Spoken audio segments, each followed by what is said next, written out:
ध्वज की अ, लंबाई देखें तो 225 फीट लंबा है और चौड़ा देखें तो 150 फीट चौड़ा है। ठीक है, तो ये विश्व का सबसे बड़ा राष्ट्रीय ध्वज फहराया गया है कहाँ, लोंगेवाला में, या राजस्थान बोले या जैसलमेर जिला में।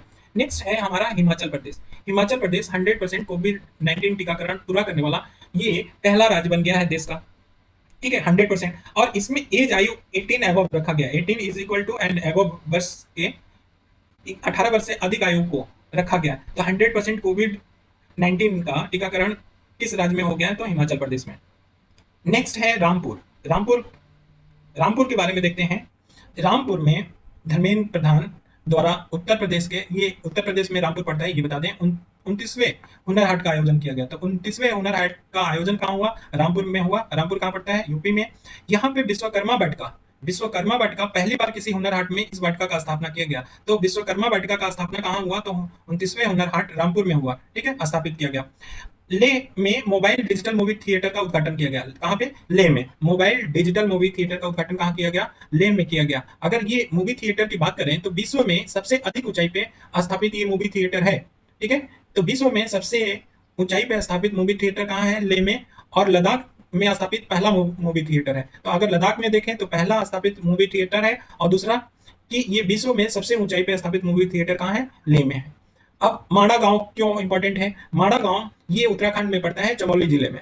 ठीक है, यहाँ पे विश्व के सबसे ऊंचे हर्बल पार्क का याद रखना, कौन सा, हर्बल पार्क का उद्घाटन हुआ है कहाँ, यूपी में, उत्तराखंड में, माड़ा गांव। ठीक, और ये 1100 फीट पे है।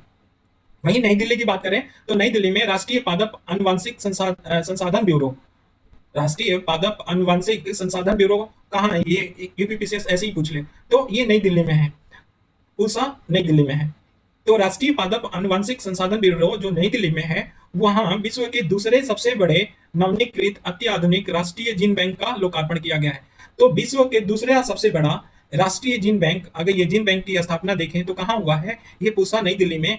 और कौन से संस्थान में, तो राष्ट्रीय पादप आनुवांशिक संसाधन ब्यूरो में हुआ है, ध्यान रखना। ठीक, और विश्व का पहला आयुर्वेदिक बायोबैंक की स्थापना की भी बात कहा गया है, कहाँ पे, अखिल भारतीय आयुर्वेदिक संस्थान एम्स में। एम्स में विश्व का पहला आयुर्वेदिक बायोबैंक स्थापित होगा। ठीक, अब नेक्स्ट देखते हैं। नेक्स्ट में है रोपवे की बात आ रही है। तो बनारस में रोपवे सेवा शुरू किया गया। ये बताया गया था ना, रोपवे कहाँ से कहाँ तक, तो बनारस जंक्शन से लेके गदौलिया तक रोपवे का स्टार्ट किया गया था। और किस मिशन के अंतर्गत स्टार्ट किया गया था, आप लोग इसको कमेंट करके जरूर बताइएगा। अब वरना नहीं जानते होंगे तो ये मैं बताऊंगा, कमेंट में ही बताऊंगा, लेकिन आप लोग पहले इससे कोशिश करिएगा। दूसरी बात है, बनारस में रुद्राक्ष खोला गया है। ये किसके, अंतर्राष्ट्रीय सहयोग एवं सम्मेलन केंद्र रुद्राक्ष का उद्घाटन कहाँ किया गया है, तो ये बनारस में किया गया। किसके द्वारा, मोदी जी के द्वारा। और काशी क्योटो प्रोग्राम के तहत इस रुद्राक्ष का उद्घाटन किया गया है। ठीक, अब नेक्स्ट आते हैं देहंग पटकाई वन जीव अभयारण्य। ये सातवां राष्ट्रीय उद्यान के रूप में अधिसूचित हुआ है असम में।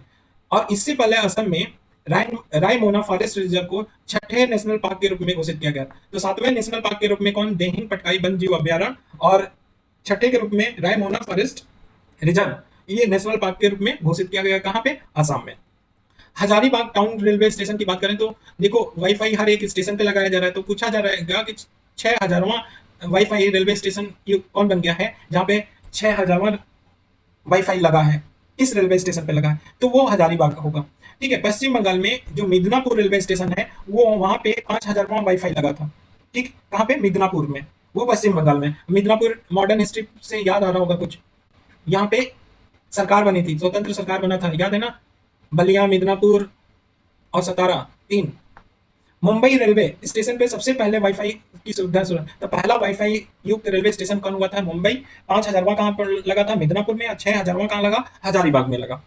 पुदुचेरी की बात करें तो हर घर जल के लक्ष्य को प्राप्त करने वाला ये केंद्र शासित बन गया है। तो पुदुचेरी हर घर जल के लक्ष्य को प्राप्त करने वाला ये केंद्र शासित प्रदेश बन गया है, हर घर को। ठीक है, ये वेरी इंपॉर्टेंट। नेक्स्ट अब हम लोग चलते हैं, नेक्स्ट है पूर्णिया। पूर्णिया बिहार में पड़ता है। ये क्यों इंपॉर्टेंट न्यूज में रहा, यहाँ पहले ग्रीनफील्ड अनाज आधारित एथनॉल संयंत्र का लगाया गया। पहले ग्रीनफील्ड अनाज आधारित एथनॉल संयंत्र क्या है, इसके बारे में इतना मत सोचो। पहले ग्रीनफील्ड का मतलब होता है कि ग्रीनफील्ड का मतलब होता है नया बनाया गया, और अनाज का मतलब है कि कोई अनाज से, ग्रेन से मतलब गेहूं, चावल, जौ, उससे हम क्या करेंगे, इस संयंत्र से इथेनॉल पैदा करेंगे। इथेनॉल क्या, ethyl alcohol, C2H5OH, ethyl alcohol का हम क्या करेंगे, उत्पादन करेंगे। तो पूर्णिया में तो पूर्णिया में देश का पहला ग्रीनफील्ड अनाज आधारित एथेनॉल संयंत्र लगा है। ठीक। जामताड़ा, वेरी इंपॉर्टेंट, जामताड़ा ये जिला झारखंड में पड़ता है।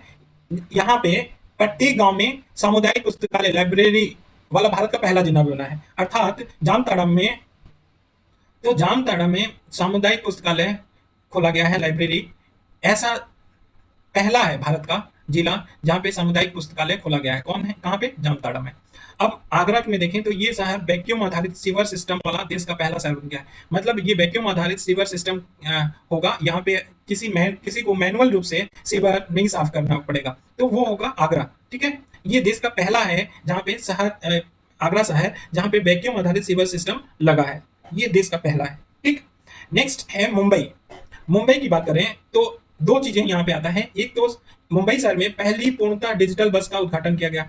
तो पूछा जाए कि किस शहर में पूर्णतः डिजिटल बस स्थापित किया गया है, उद्घाटन किया गया है, तो मुंबई में। दूसरा, देश की पहली वाटर टैक्सी कहाँ शुरुआत किया गया है, तो मुंबई में किया गया है। तो मुंबई में दो चीजें बताया कि पहली पूर्णतः डिजिटल बस लॉन्च कहाँ हुआ है, किस शहर में, तो मुंबई में। दूसरा बोला कि देश की पहली वाटर टैक्सी सेवा कहाँ शुरुआत की गई है, तो मुंबई में की गई है। ठीक।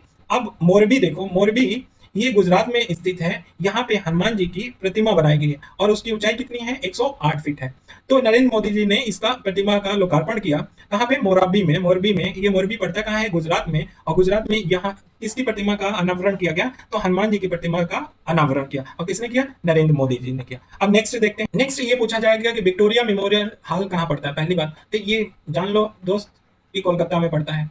ठीक है, तो विक्टोरिया मेमोरियल हॉल में बिप्लोबी भारत गैलरी का उद्घाटन किया गया है। क्या? बिप्लोबी भारत गैलरी का उद्घाटन कहाँ किया गया है? कोलकाता में किया गया है। किसके द्वारा किया गया है? मोदी जी द्वारा। ठीक है।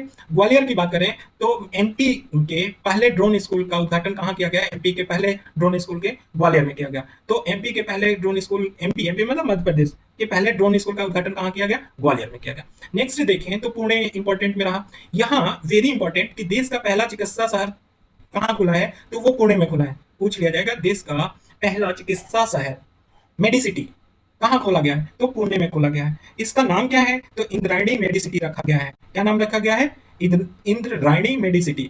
भुवनेश्वर की बात करें तो यहाँ इस उड़ीसा राज्य में पहले मानव दुग्ध बैंक का उद्घाटन कहाँ हुआ? उड़ीसा राज्य के पहले बात करें, उड़ीसा राज्य की पहले की बात हो रही है, तो वो भुवनेश्वर में हुआ। भुवनेश्वर में दुग्ध बैंक का उद्घाटन किया गया। ठीक। मंडी मंडी कहाँ पड़ता है? हिमाचल प्रदेश में पड़ता है। और मंडी में हिमाचल प्रदेश का पहला जैव विविधता पार्क खोला गया। बायोडाइवर्सिटी पार्क कहाँ खोला गया? ये खोला गया मंडी में। किस राज्य में पड़ता है? हिमाचल प्रदेश में। ठीक है। किस लिए ये बायोडाइवर्सिटी पार्क खोला गया? तो जड़ी बूटियों के संरक्षण हेतु। तो जड़ी बूटियों के संरक्षण हेतु, प्रोटेक्शन हेतु बायोडाइवर्सिटी पार्क या जैव विविधता पार्क कहाँ खोला गया? तो मंडी में खोला गया। और कौन सी घाटी में खोला गया? तो भुलाह घाटी। अब ये क्वेश्चन पूछा जाएगा कि भुलाह घाटी कहाँ अवस्थित है, ये सीधे सीधे जियोग्राफी में पूछ लिया जाएगा। तो भुलाह घाटी हिमाचल प्रदेश में अवस्थित है। अब नासिक की बात करें तो नासिक में बायोसेफ्टी लेवल मतलब भारत की पहली जैव सुरक्षा स्तर 3 या बायोसेफ्टी लेवल 3 मोबाइल प्रयोगशाला का उद्घाटन किया गया।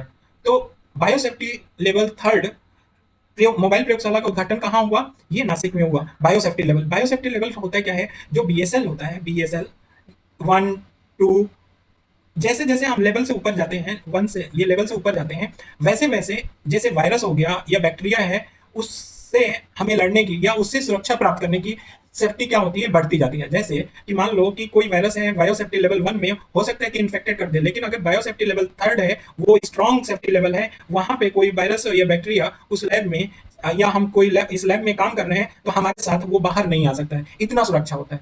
ठीक। तो ये समझो बायोसेफ्टी लेवल 3 की बात हो रही है, स्ट्रॉन्ग लेवल की बात हो रही है।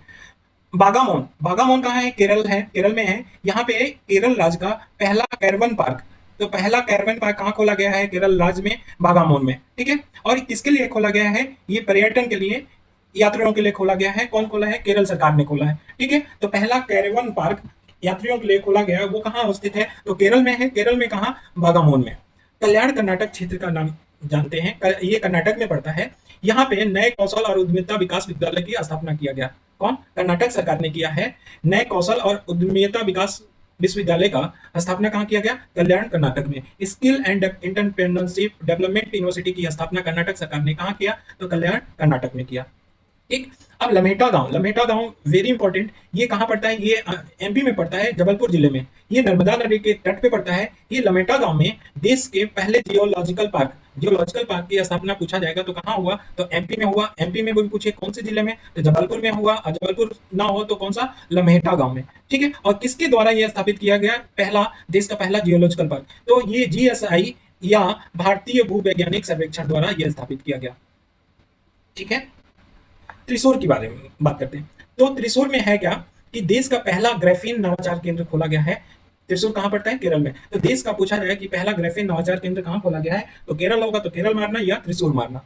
जेरी गांव क्यों न्यूज में रहा? ये पहला, ये यूटी में अगर देखें जम्मू कश्मीर का, तो जम्मू कश्मीर का पहला दूध गांव बना है जेरी गांव। तो जम्मू कश्मीर का पहला दूध गांव कौन बना है?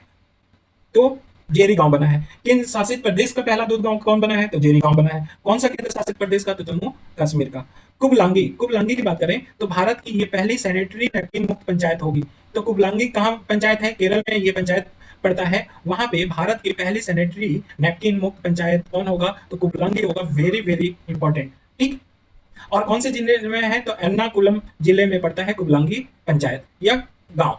ग्वालियर की बात करें तो एमपी का बताया था पहला, यहीं पे एमपी क्या कर रहा है? अपना ड्रोन स्कूल भी खोल रहा है। और पहला ड्रोन मेला एमपी का कहाँ लगा? तो ग्वालियर में ही लगा। ठीक। मणिपुर की बात करें तो विश्व का सबसे ऊंचा घाट रेलवे, पियर रेलवे कहाँ बनाया गया? विश्व का सबसे ऊंचा घाट रेलवे या पियर रेलवे ब्रिज कहाँ बनाया गया? मणिपुर में बनाया गया। जेवर हवाई अड्डा जानते हैं कहाँ पे है? उत्तर प्रदेश में है। कहाँ स्थापित किया जा रहा है सर, ये बताइए। ठीक है। चलिए एन और जी में बताइए कौन है, इतना हम बता दे रहे हैं। लुआंग काओ गांव ये कहाँ पड़ता है? पहली बात तो ये मणिपुर में पड़ता है। कौन? लुआंग काओ गांव मणिपुर में पड़ता है। यहाँ पे रानी गाइडिनल्यू का जन्म माना जाता है। कहाँ? लुआंग काओ में। रानी गाइडली कौन से मूवमेंट से हमारे जुड़ी थी, ये बता देना हमको। हम शॉर्ट फॉर्म में यहाँ इंग्लिश में लिख रहे हैं, देखते हैं कितने लोग कैप्चर है। सिर्फ हम पूछ इसलिए रहे हैं कि इंटरेक्शन हमारे और आपके बीच में बढ़े। इंटरेक्शन बढ़ेगा तो हम लोग, जितना इंटरेक्शन होगा उतना ही सुधार होगा, उतनी हमारा प्रिपरेशन अच्छा होगा और हम लोग सिलेक्शन के करीब जाएंगे। तो सिर्फ इसलिए पूछ रहे हैं। तो रानी गाइडिनल्यू का किस गांव में हुआ था? लुआंग गांव में हुआ था। कौन से मूवमेंट से जुड़ी थी, ये आपको कमेंट करना है। रानी गाइडिनल्यू जनजातीय स्वतंत्रता संग्राम सेनानी संग्रहालय का आधारशिला रखा गया। कहाँ पे रखा गया? जनजातीय स्वतंत्रता संग्राम सेनानी संग्रहालय, जिसका नाम रानी गाइडिनल्यू के ऊपर रखा गया। इसकी आधारशिला कहाँ रखा गया? तो आधारशिला रखा गया मणिपुर के गांव लुआंग गांव में रखा गया। ठीक है। कहाँ रखा गया? लुआंग गांव में। सुकर क्षेत्र या सोरो, ये इंपॉर्टेंट है। क्यों सुकर क्षेत्र और सोरो? ये यूपी में है, कासगंज जिले में पड़ता है। इसको सुकर क्षेत्र को तीर्थ स्थल घोषित कर दिया गया। क्यों? क्या यहाँ से रिलेटेड है? तो भगवान विष्णु के अवतार एक माना जाता है, श्री बराह अवतार किससे जुड़ा है? भगवान विष्णु से जुड़ा हुआ है। यहाँ पे निवाड़ स्थली माना जाता है। कहाँ पे? सुकर क्षेत्र या सोरो में, इसलिए इसको तीर्थ स्थल घोषित कर दिया गया है। ठीक। किन्नौर कहाँ? हिमाचल प्रदेश में। ये 100% कोविड-19 टीकाकरण करने वाला देश का पहला जिला बना है। तो देश का पहला जिला पूछे तो किन्नौर जिला मारना, और देश का पहला राज्य बोले तो हिमाचल प्रदेश मारना। ठीक है। 100% कोविड का टीकाकरण करने वाला। ठीक। अलीगढ़ की बात करें तो वेरी इंपॉर्टेंट, मोदी जी द्वारा राजा महेंद्र प्रताप सिंह राज्य विश्वविद्यालय की आधारशिला कहाँ रखी गई? तो अलीगढ़ में रखा गया। राजा महेंद्र प्रताप सिंह राज्य विश्वविद्यालय की आधारशिला कहाँ रखा गया? अलीगढ़ में रखा गया। किसके द्वारा? मोदी जी के द्वारा। ठीक। अब जरा सा देखो तिरुवनंतपुरम के बारे में। तो देश में पहला ड्रोन फोरेंसिक प्रयोगशाला और अनुसंधान केंद्र लॉन्च कहाँ किया गया? तिरुवनंतपुरम में लॉन्च किया गया। देश का पहला ड्रोन फोरेंसिक प्रयोगशाला और रिसर्च सेंटर अनुसंधान केंद्र कहाँ लॉन्च किया गया? तिरुवनंतपुरम, केरला में। अच्छा, साइबर डोम का नाम सुना होगा, बहुत ये मेंस में भी आया था अभी 2021 में। साइबर डोम कहाँ स्थापित किया गया? ये भी केरल में स्थापित किया गया है। ठीक है। ये साइबर डोम किससे रिलेटेड है? आप लोग अगर जानते हैं तो बताइएगा जरूर। ये मेंस में भी पूछा गया था साइबर डोम। ठीक। इंदौर में भारत का पहला वाटर सरप्लस शहर कौन घोषित किया गया है? तो इंदौर घोषित किया गया। वाटर प्लस शहर कौन घोषित किया गया? इंदौर। ठीक है। रोहिणी की बात करें तो दिल्ली की पहली पशु डीएनए प्रयोगशाला कहाँ खोला गया है? रोहिणी में खोला गया है। लखनऊ की बात करें तो Uttar Pradesh state institute of forensic science का शिलान्यास कहाँ किया गया? तो ये लखनऊ में किया गया। कौन से इंस्टीट्यूट?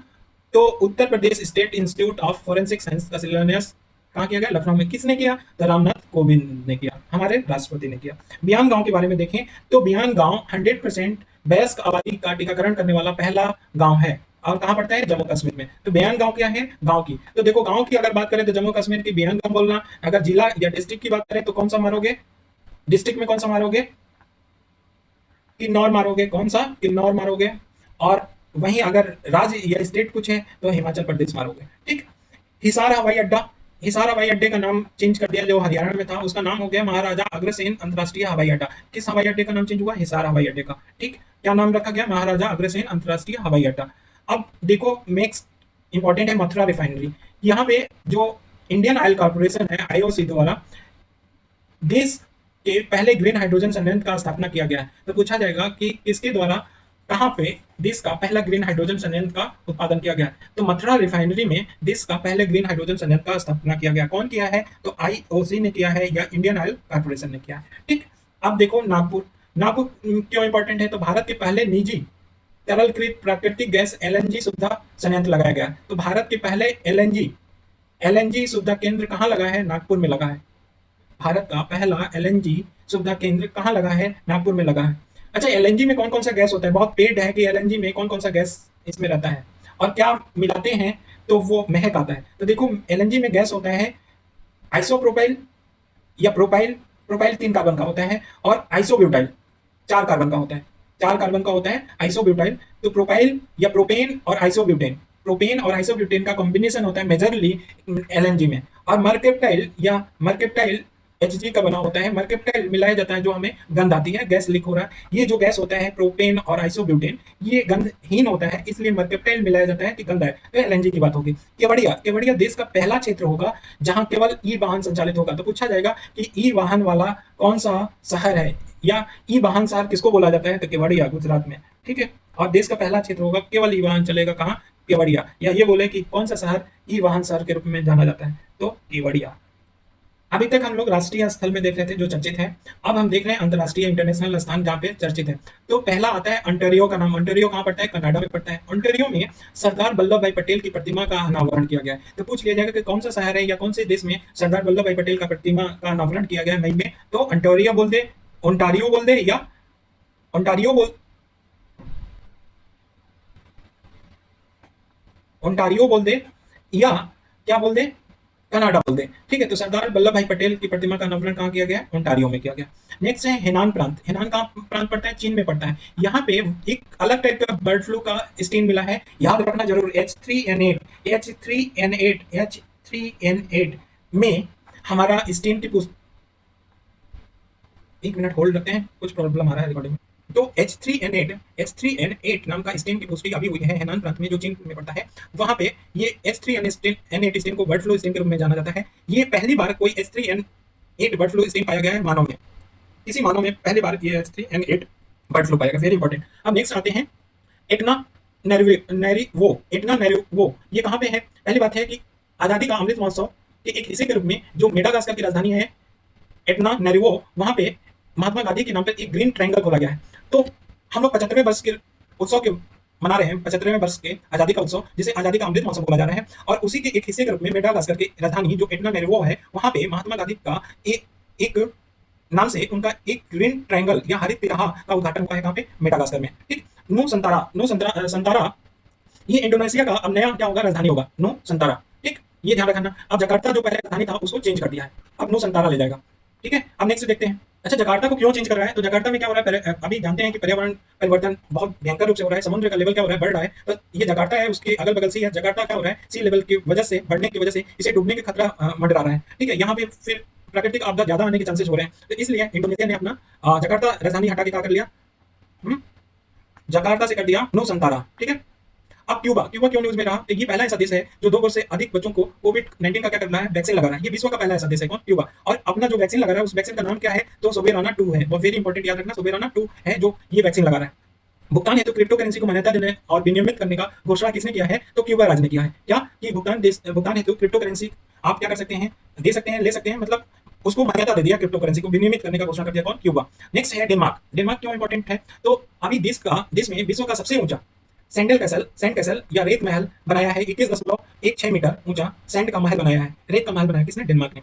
दूसरी बात, यहाँ पे कोपेनहेगन के तट पे एक आर्टिफिशियल आइलैंड बनाया है, कृत्रिम द्वीप बनाया है, कहाँ पे, कोपेनहेगन के तट पे बनाया। किसने बनाया? डेनमार्क ने। ठीक है। दूसरी बात है, जो आर्टिफिशियल आइलैंड है उसका क्या नाम रखा है? तो लिनेट होम रखा है। लिनेट होम किसका नाम रखा है? जो आर्टिफिशियल आइलैंड बना है। ठीक।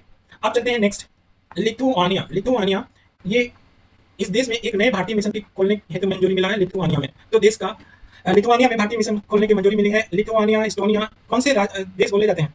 Baltic, Baltic. ठीक है। तो बाल्टिक कंट्री कौन बोले जाते हैं? उसमें लिथुआनिया है। और कौन कौन से तीन आते हैं? तीन का नाम बता दो। चलो एक और बता देते हैं, एस्टोनिया बता दे रहे हैं। एक और बताओ आप। ठीक। पेरिस, पेरिस में भारत फ्रांस संयुक्त स्थापना हुआ कहाँ पे? पेरिस में। विश्व में भारत फ्रांस संयुक्त स्थापना कहाँ हुआ? पेरिस में। इक्वाडोर, जंगली जानवरों को कानूनी अधिकार देने वाला विश्व का पहला देश बन गया। Very important. कौन है ये जो जंगली जानवरों को कानूनी अधिकार देने वाला विश्व का पहला देश बन गया? तो वहाँ इक्वाडोर बन गया। कानूनी अधिकार मतलब जैसे ह्यूमन का कानूनी अधिकार होता है, वैसी तरह जंगली जानवरों को भी कानूनी अधिकार है। ठीक है। इक्वाडोर ने दिया है। माल्टा, भांग को वैध, कैनबिस, कैनबिस या भांग को उपयोग करने के लिए इसने मान्यता दे दिया, घर और घर पे उपयोग कर सकते हैं। तो ऐसा करने वाला यूरोपीय संघ का पहला देश बन गया है। तो भांग को वैध बनाने वाला माल्टा यूरोपीय संघ का पहला देश बन गया है। ठीक। नेक्स्ट इंपॉर्टेंट है, वेरी वेरी इंपॉर्टेंट, दुबई 100% कागज रहित पेपरलेस होने वाला विश्व की पहली सरकार बन गई है। Dubai, Dubai UAE country. ठीक है। दुबई, उसमें दुबई क्या विश्व का 100% पेपरलेस होने वाली सरकार कौन है? दुबई है। ठीक। नेक्स्ट इंपॉर्टेंट क्या है कि अल सल्वाडोर। अल सल्वाडोर क्यों न्यूज में रहा? वेरी इंपॉर्टेंट कि क्रिप्टो करेंसी बिटकॉइन को, जो बिटकॉइन है उसको कानूनी दर्जा प्रदान करने वाला कौन हो गया? अल सल्वाडोर हो गया। ऐसा करने वाला विश्व का पहला देश बन गया है। ठीक है। दूसरी बात, विश्व WHO या विश्व स्वास्थ्य संगठन द्वारा मलेरिया मुक्त देश घोषित किया गया 25 फरवरी 2021 को इसको। ठीक है। और ये मलेरिया मुक्त घोषित होने वाला मिडिल अमेरिका का या सेंट्रल अमेरिका का पहला देश बन गया। तो सेंट्रल अमेरिका का मलेरिया मुक्त होने वाला देश कौन है? तो अल सल्वाडोर है। बिटकॉइन को कानूनी दर्जा देने वाला कौन है? अल सल्वाडोर है। ठीक है। और विश्व का ये पहला देश बन गया है। ठीक। अब दूसरा इंपॉर्टेंट टॉपिक पे आ जा रहे हैं हम लोग, राष्ट्रीय पुरस्कार के बारे में। तो राष्ट्रीय पुरस्कार में देखें तो पहला लता दीनानाथ मंगेशकर पुरस्कार किसको मिला? तो लता दीनानाथ मंगेशकर पुरस्कार पहला हमारे पीएम या प्रधानमंत्री नरेंद्र मोदी जी को मिला। कब मिला? 24 अप्रैल 2022 को। राष्ट्रीय परिदृश्य में कुछ बताया है, इससे जुड़ा हुआ आप लोगों को कुछ याद आ रहा है? 24 अप्रैल 2022 को और क्या हुआ था? चलिए ये बता दे रहे हैं हिंट के रूप में, जम्मू कश्मीर में कुछ हुआ था। ठीक। अब नेक्स्ट आ जाए तो 27वां देवी शंकर अवस्थी स्मृति सम्मान किसको मिला? तो ये प्रसिद्ध आलोचक हैं और कवि हैं अच्युतानंद मिश्र। तो अच्युतानंद मिश्र को देवी शंकर अवस्थी स्मृति सम्मान 27वां मिला। ठीक है। नेक्स्ट, इनकी आलोचना की पुस्तक जो लिखा है वो क्या लिखा है? कोलाहल में कविता की आवाज। कोलाहल में कविता की आवाज किसने लिखा है? तो अच्युतानंद मिश्र ने लिखा है। इनको 27वां देवी शंकर अवस्थी स्मृति सम्मान का अवार्ड मिला। ठीक। अब नेक्स्ट आते हैं, अब 31वां सरस्वती सम्मान। पहली बात है कि कौन सा 31वां का बात किया जा रहा है? ये सरस्वती सम्मान किसके द्वारा दिया जाता है? तो के बिरला फाउंडेशन द्वारा दिया जाता है। सरस्वती सम्मान किसके द्वारा दिया जाता है? के बिरला फाउंडेशन के द्वारा दिया जाता है। किसको मिला 31वां? तो राम दरस मिश्र को। तो सरस्वती देवी हैं तो राम का नाम तो आएगा ही। ठीक है। तो राम दरस मिश्र को 31वां सरस्वती सम्मान मिला। उनका कविता संग्रह का क्या नाम है? मैं तो यहाँ हूँ, मैं तो यहाँ हूँ, इनका कविता संग्रह है, उसके लिए सरस्वती सम्मान इनको मिला। लोकमत संसदीय पुरस्कार देखें यहाँ पे, तो वेरी इंपॉर्टेंट, सर्वश्रेष्ठ सांसद राज्यसभा का देखें तो सर्वश्रेष्ठ सांसद किसको मिला? डेरेक ओ ब्रायन को मिला। डेरेक ओ ब्रायन टीएमसी के क्या है? राज्यसभा के सदस्य हैं, उनको मिला। सर्वश्रेष्ठ सांसद लोकसभा का देखें तो ओवैसी को मिला। ये ओवैसी या असदुद्दीन ओवैसी को मिला। सर्वश्रेष्ठ महिला की बात करें, सबश्रेष्ठ महिला सांसद में राज्यसभा में देखें तो वंदना चौहान को मिला। सबश्रेष्ठ महिला सांसद राज्यसभा की देखें तो कौन मिला? वंदना चौहान को मिला। सबश्रेष्ठ महिला सांसद लोकसभा का देखें तो लॉकेट चटर्जी को मिला। किसको? लॉकेट चटर्जी को मिला। सर्वश्रेष्ठ नवोदित सांसद लोकसभा की देखें तो तेजस्वी सूर्या को मिला। नवोदित सांसद, सर्वश्रेष्ठ नवोदित सांसद लोकसभा के कौन थे? तेजस्वी सूर्या। सर्वश्रेष्ठ नवोदित सांसद राज्यसभा का देखें तो मनोज कुमार झा थे। Very important, life time achievement award Congress के राज्यसभा सदस्य ए.के. एंटनी को दिया गया। वहीं लोकसभा बीजेपी के लोकसभा सदस्य भर्तृहरि मेहताब को दिया गया। भर्तृहरि मेहताब को दिया गया लोकसभा का लाइफ टाइम अचीवमेंट। वहीं राज्यसभा के सदस्य को दिया गया ए.के. एंटनी को। ठीक। नेक्स्ट अवार्ड में हमारा इंपॉर्टेंट अवार्ड क्या है? वो है पहली बात की वुमेन ट्रांसफॉर्मिंग इंडिया अवार्ड किसके द्वारा दिया जाता है? आप लोग बताओ किसके द्वारा दिया जाता है? ये वुमेन ट्रांसफॉर्मिंग इंडिया अवार्ड दिया जाता है हमारे नीति आयोग द्वारा। ये 5वां दिया गया नीति आयोग द्वारा और 6 लोगों को दिया गया। कितने लोगों को? 6 महिलाओं को दिया गया, वुमेन को दिया गया, जो वुमेन ट्रांसफॉर्मिंग इंडिया से जुड़ी हुई हैं। एक तो पुडुचेरी के पूर्व राज्यपाल किरण बेदी को दिया गया। तो वेरी इंपॉर्टेंट, किरण बेदी को मिला। यूएन की पूर्व सहायक महासचिव रही लक्ष्मी पुरी को दिया गया। दूसरा, जो हमारी मिसाइल वुमेन के रूप में जानी जाती हैं टेसी थॉमस, उनको दिया गया। एसबीआई के पूर्व अध्यक्ष अरुंधति भट्टाचार्य को दिया गया और नेस्कॉम की अध्यक्ष देवजानी घोष को दिया गया और प्रसिद्ध गायिका हैं इला अरुण, उनको दिया गया। ये 6 लोग को दिया गया। किसको? ये वुमेन ट्रांसफॉर्मिंग इंडिया अवार्ड दिया गया, नीति आयोग के द्वारा दिया गया। किरण बेदी को दिया गया, लक्ष्मी पुरी को दिया गया, टेसी थॉमस को दिया गया, अरुंधति भट्टाचार्य को दिया गया, देवजानी घोष को और इला अरुण को दिया गया। ठीक। अब नेक्स्ट आ जाए तो नारी शक्ति पुरस्कार देखें तो यूएन अंतर्राष्ट्रीय महिला दिवस पे, अंतर्राष्ट्रीय महिला दिवस कब मनाया जाता है? 8 मार्च को। इसके अवसर पर राष्ट्रपति रामनाथ कोविंद द्वारा नारी शक्ति पुरस्कार दिया जाता है। बाकी नाम नहीं पूछा जाएगा तो निश्चिंत रहो, इसको पढ़ने की कोई जरूरत नहीं। 12वां संसद रत्न पुरस्कार 2022 दिया गया। ठीक है। ये प्राइम पॉइंट फाउंडेशन द्वारा पीपीएफ द्वारा दिया गया। प्राइम पॉइंट फाउंडेशन द्वारा 12वां संसद रत्न पुरस्कार दिया गया। इसके भी नाम रखने की जरूरत नहीं है। ठीक। नेक्स्ट इंपॉर्टेंट है कि प्रधानमंत्री राष्ट्रीय बाल पुरस्कार देश भर में कितने बच्चों को दिया गया? प्रधानमंत्री राष्ट्रीय बाल पुरस्कार तो 29 बच्चों को दिया गया। ठीक है, 24 जनवरी को दिया गया। उत्तर प्रदेश के अभिनव कुमार चौधरी और चंद्रधारी सिंह चौधरी और जिया राय, ये सभी समाज सेवा के क्षेत्र में 3 बच्चे थे उत्तर प्रदेश के। अभिनव कुमार, चंद्रधारी सिंह चौधरी और जिया राय। जिया राय के नाम पढ़ा होगा, आग जल डमरू से जुड़ा हुआ नाम है, आप समझ रहे होंगे। तो ये अभिनव कुमार, चंद्रधारी सिंह और जिया राय, इनको ये उत्तर प्रदेश के हैं जो 29 बच्चे दिए गए उसमें शामिल थे। इनको प्रधानमंत्री राष्ट्रीय बाल पुरस्कार दिया गया। तीसरा राष्ट्रीय जल पुरस्कार है। ये जल शक्ति मंत्री जो गजेंद्र सिंह शेखावत हैं, उनके द्वारा घोषित किया गया। प्रथम पुरस्कार किसको दिया गया? वेरी इंपॉर्टेंट, यूपी को दिया गया राष्ट्रीय जल पुरस्कार। तीसरा राष्ट्रीय जल पुरस्कार में पहला पुरस्कार किसको, प्रथम किसको मिला? उत्तर प्रदेश को। द्वितीय किसको मिला? राजस्थान को मिला। और तृतीय किसको मिला? तमिलनाडु को। तीनों नाम याद रखना, वेरी वेरी इंपॉर्टेंट। तो प्रथम पुरस्कार राष्ट्रीय जल पुरस्कार में पाने वाला कौन है? फर्स्ट नंबर पे उत्तर प्रदेश है, सेकंड नंबर पे राजस्थान और तीसरे नंबर पे तमिलनाडु। ठीक, अगर ग्राम पंचायत का पूछा जाए, सर्वश्रेष्ठ ग्राम पंचायत का प्रथम पुरस्कार, तो उत्तरी जोन में धसपड़ अल्मोड़ा उत्तराखंड को मिला। उत्तर प्रदेश की वाराणसी जिले की बलुआ ग्राम सभा को इसी जोन में तीसरा पुरस्कार मिला। प्रथम पुरस्कार किसको मिला? उत्तरी जोन को मिला। उसमें धसपड़ अल्मोड़ा उत्तराखंड में जो धसपड़ को मिला सर्वश्रेष्ठ पंचायत पुरस्कार। ये अल्मोड़ा जिला में उत्तराखंड में पड़ता है। वही देखिए बलुआ ग्राम उत्तर प्रदेश में इस पंचायत को तीसरा मिला पुरस्कार, थर्ड नंबर पे। अब कौन से जिले में पड़ता है बलुआ ग्राम सभा? वाराणसी में। उत्तर प्रदेश के मुजफ्फरनगर के उत्तरी जोन श्रेणी में सर्वश्रेष्ठ जिला घोषित किया गया। तो अगर उत्तर प्रदेश में पूछा जाए कि उत्तरी जोन में सर्वश्रेष्ठ जिला जल संरक्षण या जल पुरस्कार के लिए सर्वश्रेष्ठ जिला किसको घोषित किया गया? तो मुजफ्फरनगर को घोषित किया गया। वेरी इंपॉर्टेंट, ध्यान रखना इसको। ठीक है, अब नेक्स्ट आ जाते हैं कि जो साहित्य अकादमी युवा पुरस्कार देखें। साहित्य अकादमी युवा पुरस्कार, युवा पूछा नहीं जाता लेकिन जान लो, हिंदी में मिला है। लघु कहानी हिंदी में लिखा है हिमांशु वाजपेयी, उनको मिला है। ठीक है, और मेघा मजूमदार उपन्यास लिखे हैं, उनको अंग्रेजी लैंग्वेज में मिला है। ठीक है, तो जो हिमांशु वाजपेयी क्यों इंपॉर्टेंट है? क्योंकि ये उत्तर प्रदेश के हैं। इनकी कहानी संग्रह का नाम है किस्सा लखनऊ के अवामी किस्से। ये हिमांशु वाजपेयी ने लिखा है। इनको हिंदी साहित्य का अकादमी युवा पुरस्कार दिया गया। ठीक है, अब साहित्य अकादमी पुरस्कार की बात करें तो साहित्य अकादमी राष्ट्रीय साहित्य संस्था द्वारा दिया जाता है। साहित्य अकादमी राष्ट्रीय साहित्य संस्था द्वारा दिया जाता है और 20 लैंग्वेज में इस बार दिया गया ये पुरस्कार। अब देखें इसमें इंपॉर्टेंट क्या है। तो एक नमिता गोखले हैं जिनको अंग्रेजी उपन्यास के लिए मिला। देखो, 2 नाम याद रखना। दया प्रकाश सिन्हा के नाटक नाम है सम्राट अशोक, उनके हिंदी भाषा के लिए साहित्य अकादमी पुरस्कार मिला। किसको? दया प्रकाश सिन्हा को। ये नाटक का नाम क्या था? इन्होंने हिंदी में लिखा था सम्राट अशोक, उनको हिंदी भाषा के लिए मिला साहित्य अकादमी पुरस्कार। वही नामिका गोखले को देखें तो थिंग्स टू लिव बिहाइंड एक उपन्यास लिखा है नामिता गोखले ने, थिंग्स टू लिव बिहाइंड, वो अंग्रेजी भाषा में लिखा है। इनको अंग्रेजी भाषा के साहित्य अकादमी पुरस्कार से सम्मानित किया गया। किसको? नामिता गोखले को। 57वां नंबर का ज्ञानपीठ पुरस्कार कौन सी लैंग्वेज में दिया गया? तो कोंकणी लैंग्वेज में दिया गया। उपन्यासकार हैं, उनका नाम है दामोदर माउजो। तो 57 नंबर का ज्ञानपीठ पुरस्कार मिला किसको? वो दामोदर माउजो को मिला। और ये कोंकणी लैंग्वेज में लिखते हैं, उपन्यास लिखते हैं, इनको मिला।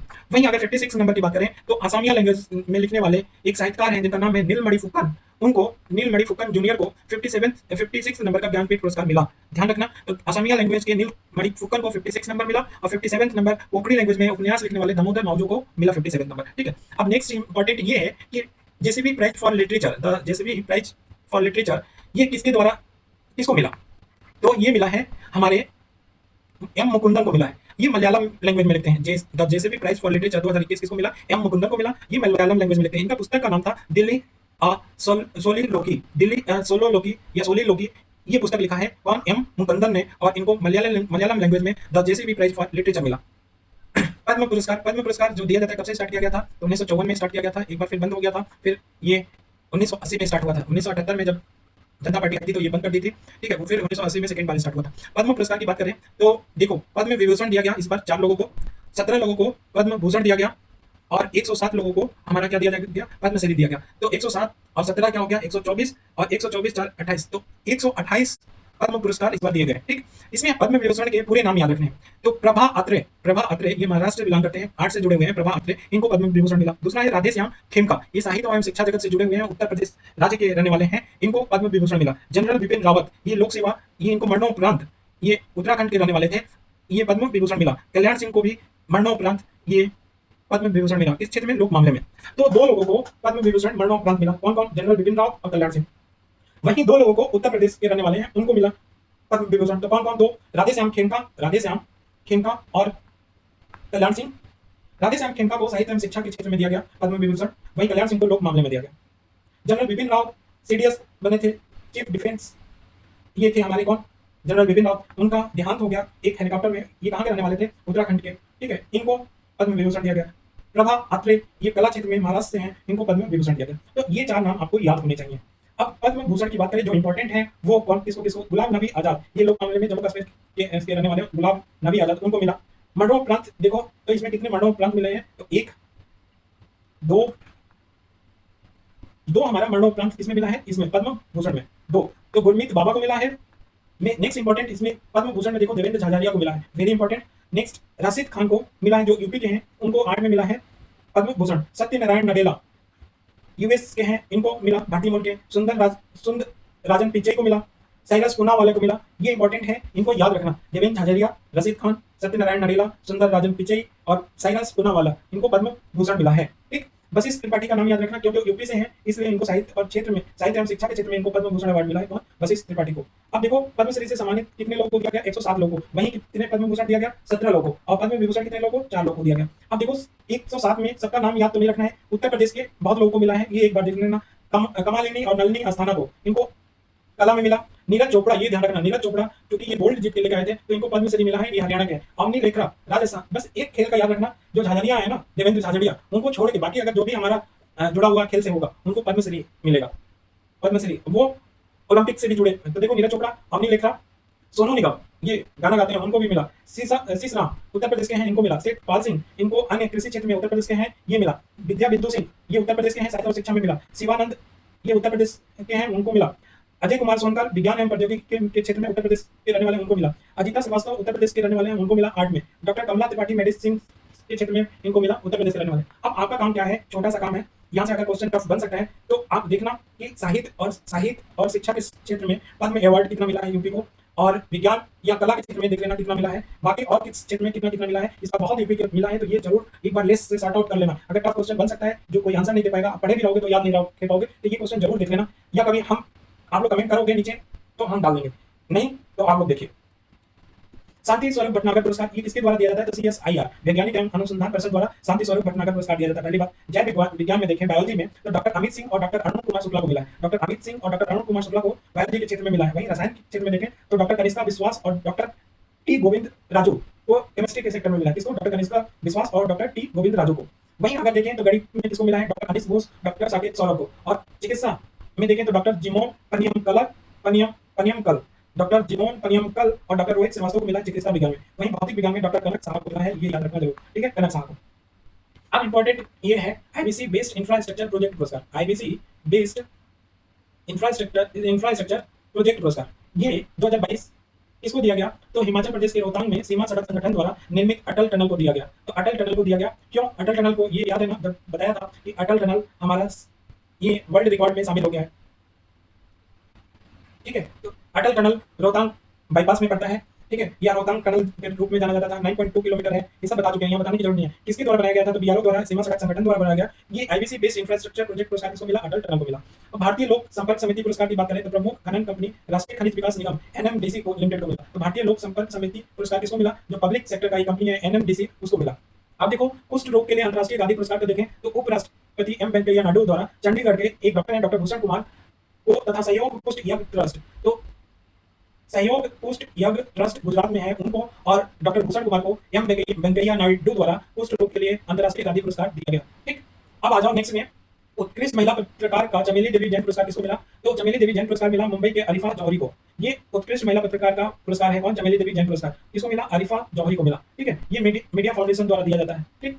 अब देखो 21वां जीडी बिरला पुरस्कार किसको दिया गया, तो प्रोफेसर नारायण प्रधान को दिया गया। किसको, प्रोफेसर नारायण प्रधान को। 31वां बिहारी पुरस्कार देखें तो किसको दिया गया, मधु कांकरिया को दिया गया। मधु कांकरिया को बिहारी पुरस्कार दिया गया। उनके उपन्यास का नाम था हम यहाँ थे, उनके उपन्यास का नाम था, बिहारी पुरस्कार दिया गया मधु कांकरिया को। गणतंत्र दिवस परेड की सर्वश्रेष्ठ झांकी पुरस्कार किसको मिला, तो उत्तर प्रदेश की झांकी को मिला, सर्वश्रेष्ठ झांकी का पुरस्कार, वेरी इंपॉर्टेंट, ये याद रखना। वहीं युवा गणतज्ञ के लिए रामानुजन पुरस्कार, वेरी इंपॉर्टेंट, किसको मिला, तो प्रोफेसर नीना गुप्ता को मिला, ये याद रखना। युवा गणतज्ञ के लिए रामानुजन पुरस्कार किसको मिला, प्रोफेसर नीना गुप्ता को मिला। जेसी डेनियल पुरस्कार 2020 के लिए, जेसी डेनियल पुरस्कार किसको मिला, गायक पी जयचंद्र को मिला। किसको मिला, गायक पी जयचंद्र को मिला जेसी डेनियल पुरस्कार। अब आ जाओ असम वैभव सम्मान, वेरी इंपॉर्टेंट, किसको दिया गया, असम सरकार द्वारा। ये असम सरकार का सर्वोच्च नागरिक सम्मान है, असम वैभव सम्मान किसको दिया गया, ये रतन टाटा को दिया गया। किसको दिया गया, रतन टाटा को दिया गया। रेड इंक पुरस्कार 2021 किसको दिया गया, तो एक अफगानिस्तान में काम करते हुए फोटोकार थे या चित्र फोटो खींचते थे, दानिश सिद्दीकी, उनके मरणोपरांत इनको रेड इंक पुरस्कार दिया गया। और इन्हीं को, दानिश सिद्दीकी को, जर्नलिस्ट ऑफ द ईयर पुरस्कार 2020 से भी सम्मानित किया गया। तो जर्नलिस्ट ऑफ द ईयर पुरस्कार किसको मिला है, दानिश सिद्दीकी को मिला है। रेड इंक पुरस्कार किसको मिला है, दानिश सिद्दीकी को मिला है। और वरिष्ठ पत्रकार प्रेम शंकर झा को लाइफ टाइम अचीवमेंट पुरस्कार दिया गया है। तो किसको लाइफ टाइम अचीवमेंट पुरस्कार दिया गया है? तो प्रेम शंकर झा को। ठीक, अब आ जाओ कि पेटा इंडिया की person of the year award 2021 किसको दिया गया? आलिया भट्ट को दिया गया। पेटा इंडिया की person of the year award किसको दिया गया? आलिया भट्ट को दिया। नेक्स्ट है गोल्डन पीकॉक पर्यावरण प्रबंधन पुरस्कार। गोल्डन पीकॉक पर्यावरण पुरस्कार किसको मिला? तो सेल को मिला। गोल्डन पीकॉक पर्यावरण प्रबंधन पुरस्कार किसको मिला? सेल को मिला। सुशीला देवी पुरस्कार 2021 साहित्य के क्षेत्र में दिया जाता है। ये पुरस्कार अनुकृति उपाध्याय को दिया गया। किसको? सुशीला देवी पुरस्कार किसको दिया गया? अनुकृति उपाध्याय को। इनके उपन्यासकार जो लिखी थी उपन्यास, उसका नाम क्या है? किंतसुगी।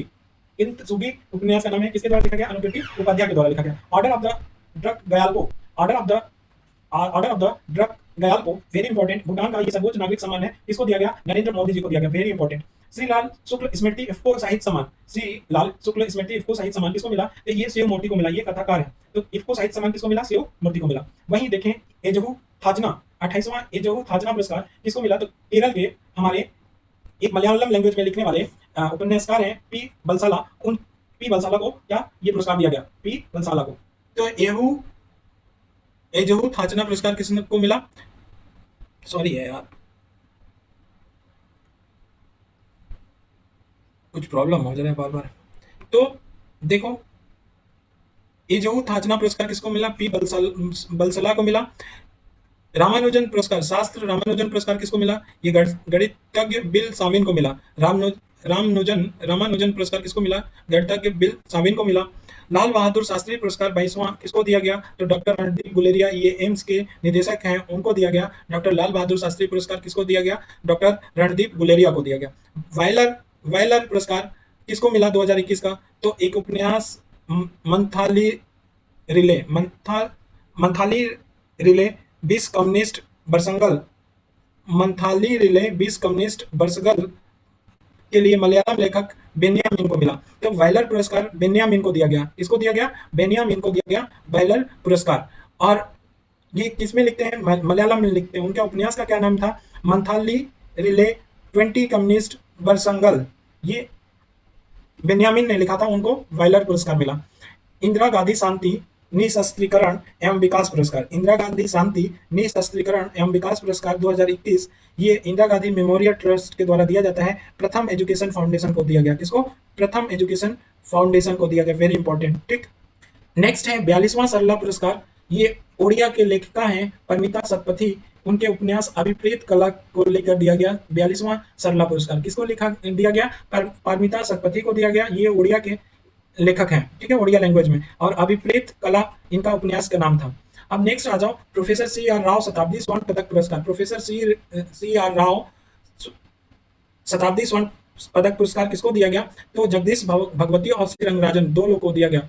किसको? जगदीश भगवती और श्री रंगराजन को दिया गया। लोकमान्य तिलक राष्ट्रीय पुरस्कार 2021 किसको दिया गया? तो साइरस पूनावाला को दिया गया। लोकमान्य तिलक राष्ट्रीय पुरस्कार किसको दिया गया? साइरस पूनावाला को दिया गया। महाराष्ट्र भूषण पुरस्कार किसको दिया गया? तो आशा भोसले को दिया गया। महाराष्ट्र भूषण पुरस्कार किसको दिया गया? आशा भोसले को दिया गया। कलिंग रत्न पुरस्कार किसके दिया गया? वेरी इंपॉर्टेंट, आंध्र प्रदेश के राज्यपाल विश्व भूषण हरिचंद्र को दिया गया। तो आंध्र प्रदेश के राज्यपाल हैं विश्व भूषण हरिचंद्र को कलिंग रत्न पुरस्कार दिया गया। नेक्स्ट हमारा क्या है कि पुलित्जर पुरस्कार 2022 किसको दिया गया? तो लोक सेवा में देखें तो द वंशीगटन पोस्ट को दिया गया। लोक सेवा में किसको दिया गया? द वंशीगटन को दिया। अच्छा ध्यान रखना, पुलित्जर पुरस्कार पत्रकारिता के क्षेत्र में दिया जाता है, ठीक है। तो लोक सेवा में द वंशीगटन पोस्ट को दिया गया। ब्रेकिंग न्यूज में देखें, रिपोर्टिंग में तो staff of the Miami Herald को दिया गया। Staff of the Miami Herald को दिया गया ब्रेकिंग न्यूज रिपोर्टिंग में। इन्वेस्टिगेटिंग रिपोर्टिंग में टेम्पा बे टाइम्स के कोरी जी जॉनसन, टेम्पा बे टाइम्स के कोरी जी जॉनसन और रेबेका बुलिंगटन और एली मरे को दिया गया। तो कोरी जी जॉनसन, रेबेका बुलिंगटन और एली मरे को दिया गया इन्वेस्टिगेटिव रिपोर्टिंग में। तो ये याद रखना 3 क्षेत्र। अब नेक्स्ट है साहित्य, नाटक और संगीत में देखें तो कथा या फिक्शन के क्षेत्र में लिखा गया उसको मिला पुलित्जर पुरस्कार। The Netanyahu a account of a minor and ultimate even negligible episode in the history of a very famous family. क्या? The Netanyahu an account of a minor and ultimately even negligible episode in the history of a very famous family, Joshua Cohen ने लिखा था ये fiction कथा, उनको मिला। और Pulitzer नाटक में देखें तो फैट हैम को मिला। नाटक में देखें तो फैट हैम को मिला, ठीक। अब आ जाओ एबेल पुरस्कार। ये गणित के लिए नोबेल पुरस्कार बोला जाता है। The Norwegian academy of science and letters द्वारा दिया जाता है। The Norwegian academy of science and letters द्वारा एबेल पुरस्कार दिया जाता है। इस बार अमेरिकी गणितज्ञ हैं, कौन अमेरिकी गणितज्ञ हैं, उनको Dennis Parnell Sullivan, Dennis Parnell Sullivan को दिया गया है एबेल पुरस्कार। मिस वर्ल्ड इस बार कहाँ हुआ, तो मिस वर्ल्ड इस बार प्यूर्टो रिको में आयोजित हुआ। कहाँ हुआ मिस वर्ल्ड, प्यूर्टो रिको में मिस वर्ल्ड आयोजित हुआ। कौन सा संस्करण, 17वां या 70th नंबर का क्या मिस वर्ल्ड संस्करण कहाँ आयोजित हुआ, प्यूर्टो रिको में हुआ। पोलैंड की कैरोलिना विलवास्का, पोलैंड की हैं कैरोलिना विलवास्का, इन्होंने मिस वर्ल्ड का खिताब जीता। अगर प्रथम विजेता देखें तो भारतीय मूल की मिस यूएसए श्री सैनी रही, तो मिस यूएसए थी श्री सैनी, वो प्रथम उपविजेता बनी थी किसमें, प्यूर्टो रिको के मिस वर्ल्ड संस्करण में। और जीता कौन था, पोलैंड के कैरोलिना विलवास्का ने। अब डैन डेविड पुरस्कार देखें तो ये इंपॉर्टेंट नहीं है एग्जाम के लिए। Travel choice award very important, ये ट्रिप एडवाइजर द्वारा दिया जाता है। ट्रेवल चॉइस अवार्ड 2022 दिया गया दुबई को, जो यूएई में 2022 के लिए विश्व में सबसे लोकप्रिय गंतव्य शहरों में पहला स्थान किसको मिला, दुबई को मिला। ठीक है, किसको, दुबई को। तो ट्रेवल चॉइस अवार्ड दुबई को दिया गया। और नई दिल्ली को 15वां स्थान इसमें मिला है ट्रेवल चॉइस अवार्ड में। ठीक है, champions of the Earth award, champion of the Earth award अगर देखें तो पापुआ न्यू गिनी और सोलोमन आइलैंड में, very important, Papua New Guinea और सोलोमन आइलैंड में the sea women of Melanesia, the sea women of Melanesia नाम का एक समूह है महिला का, उनको दिया गया। तो पपुआ न्यू गिनी और सलवासी आइलैंड पे जो समूह था उनको ये मिला प्रेरणा और कार्रवाई के क्षेत्र में। बारबाडोस की प्रधानमंत्री मिया मोटली बने, बारबाडोस के प्रधानमंत्री मिया मोटली को नीतिगत नेतृत्व श्रेणी में दिया गया। ठीक है, युगांडा के ग्लैडिस कालेमा जिकोसोका को विज्ञान और नवाचार की श्रेणी में दिया गया। युगांडा के ग्लैडिस कालालेमा जिकोसोका को विज्ञान और नवाचार की श्रेणी में दिया गया। किर्गिस्तान की मारिया कोलोनोस्का को उद्यमी दूरदृष्टि श्रेणी में दिया गया। फिर एक महिला, आदिवासी महिला समूह को याद रखना और कोई ज्यादा दिमाग पे जोर नहीं डालना। मिस यूनिवर्स में आ जाओ तो ये भी 70th संस्करण हुआ। ठीक है, ये कहाँ पे हुआ, ये डोम इलात इजराइल में हुआ। डोम इलात यूनिवर्स डोम इलात इजराइल में हुआ। भारत की हरनाज संधू ने यह खिताब जीता। भारत की हरनाज संधू मिस यूनिवर्स बनी और पहली सिख महिला बनी है ये खिताब जीतने वाला, मिस यूनिवर्स खिताब जीतने वाला पहली सिख महिला बनी है कौन, हरनाज संधू। अंतर्राष्ट्रीय बाल शांति पुरस्कार 2021 में दो भारतीय भाई हैं, बिहान और नौ अग्रवाल, बिहान और नौ अग्रवाल को अंतर्राष्ट्रीय बाल शांति पुरस्कार मिला। क्यों मिला कि 2018 में वो कचरे से होने वाले प्रदूषण को रोकने के लिए इन्होंने वन स्टेप ग्रीनर की स्थापना की थी। तो वन स्टेप ग्रीनर की स्थापना किसने किया था, बिहान और नौ अग्रवाल ने किया था। कब किया था, 2018 में। इसके लिए इनको अंतर्राष्ट्रीय बाल शांति पुरस्कार मिला। ठीक है, अब बुकर पुरस्कार देखो तो दक्षिण अफ्रीका के एक उपन्यासकार हैं डेमेन गलगुट, उनको बुकर पुरस्कार मिला। दक्षिण अफ्रीका के उपन्यास लिखते हैं डेमेन गलगुट, उनको बुकर पुरस्कार 2021 मिला। और इनके उपन्यास जो पुरस्कार मिला, द प्रॉमिस उपन्यास के लिए इनको बुकर पुरस्कार दिया गया, द प्रॉमिस। ठीक है, किसने लिखा है द प्रॉमिस, डेमेन गलगुट। साखारोव पुरस्कार किसको मिला, नॉल्नी, एलेक्सी नॉल्नी को मिला। ठीक है, अब आ जाओ नेक्स्ट इंपॉर्टेंट में, रेमन मैग्सेस में देखें तो 5 लोग को और एशिया का नोबेल बोला जाता है। तो इसमें वॉचडॉग याद रखना इंडोनेशिया का है, उसको रेमन मैग्सेस पुरस्कार मिला है। बाकी एक बार देख सकते हो बट पूछा नहीं जाएगा। नेक्स्ट है फुकुओका पुरस्कार। ग्रैंड पुरस्कार किसको मिला है, तो भारत के प्रसिद्ध पत्रकार पाल गुम्मी या पी साईनाथ को मिला है। तो ग्रैंड पुरस्कार फुकुओका पुरस्कार किसको मिला है, तो पी साईनाथन को मिला है। इंटरनेशनल बुकर पुरस्कार किसको मिला है, तो फ्रांस के एक प्रसिद्ध उपन्यास लिखने वाले हैं डेविड डियोप, उनको मिला है। डेविड डियोप ने कौन सा उपन्यास पुस्तक लिखा है, eight night all blood is black.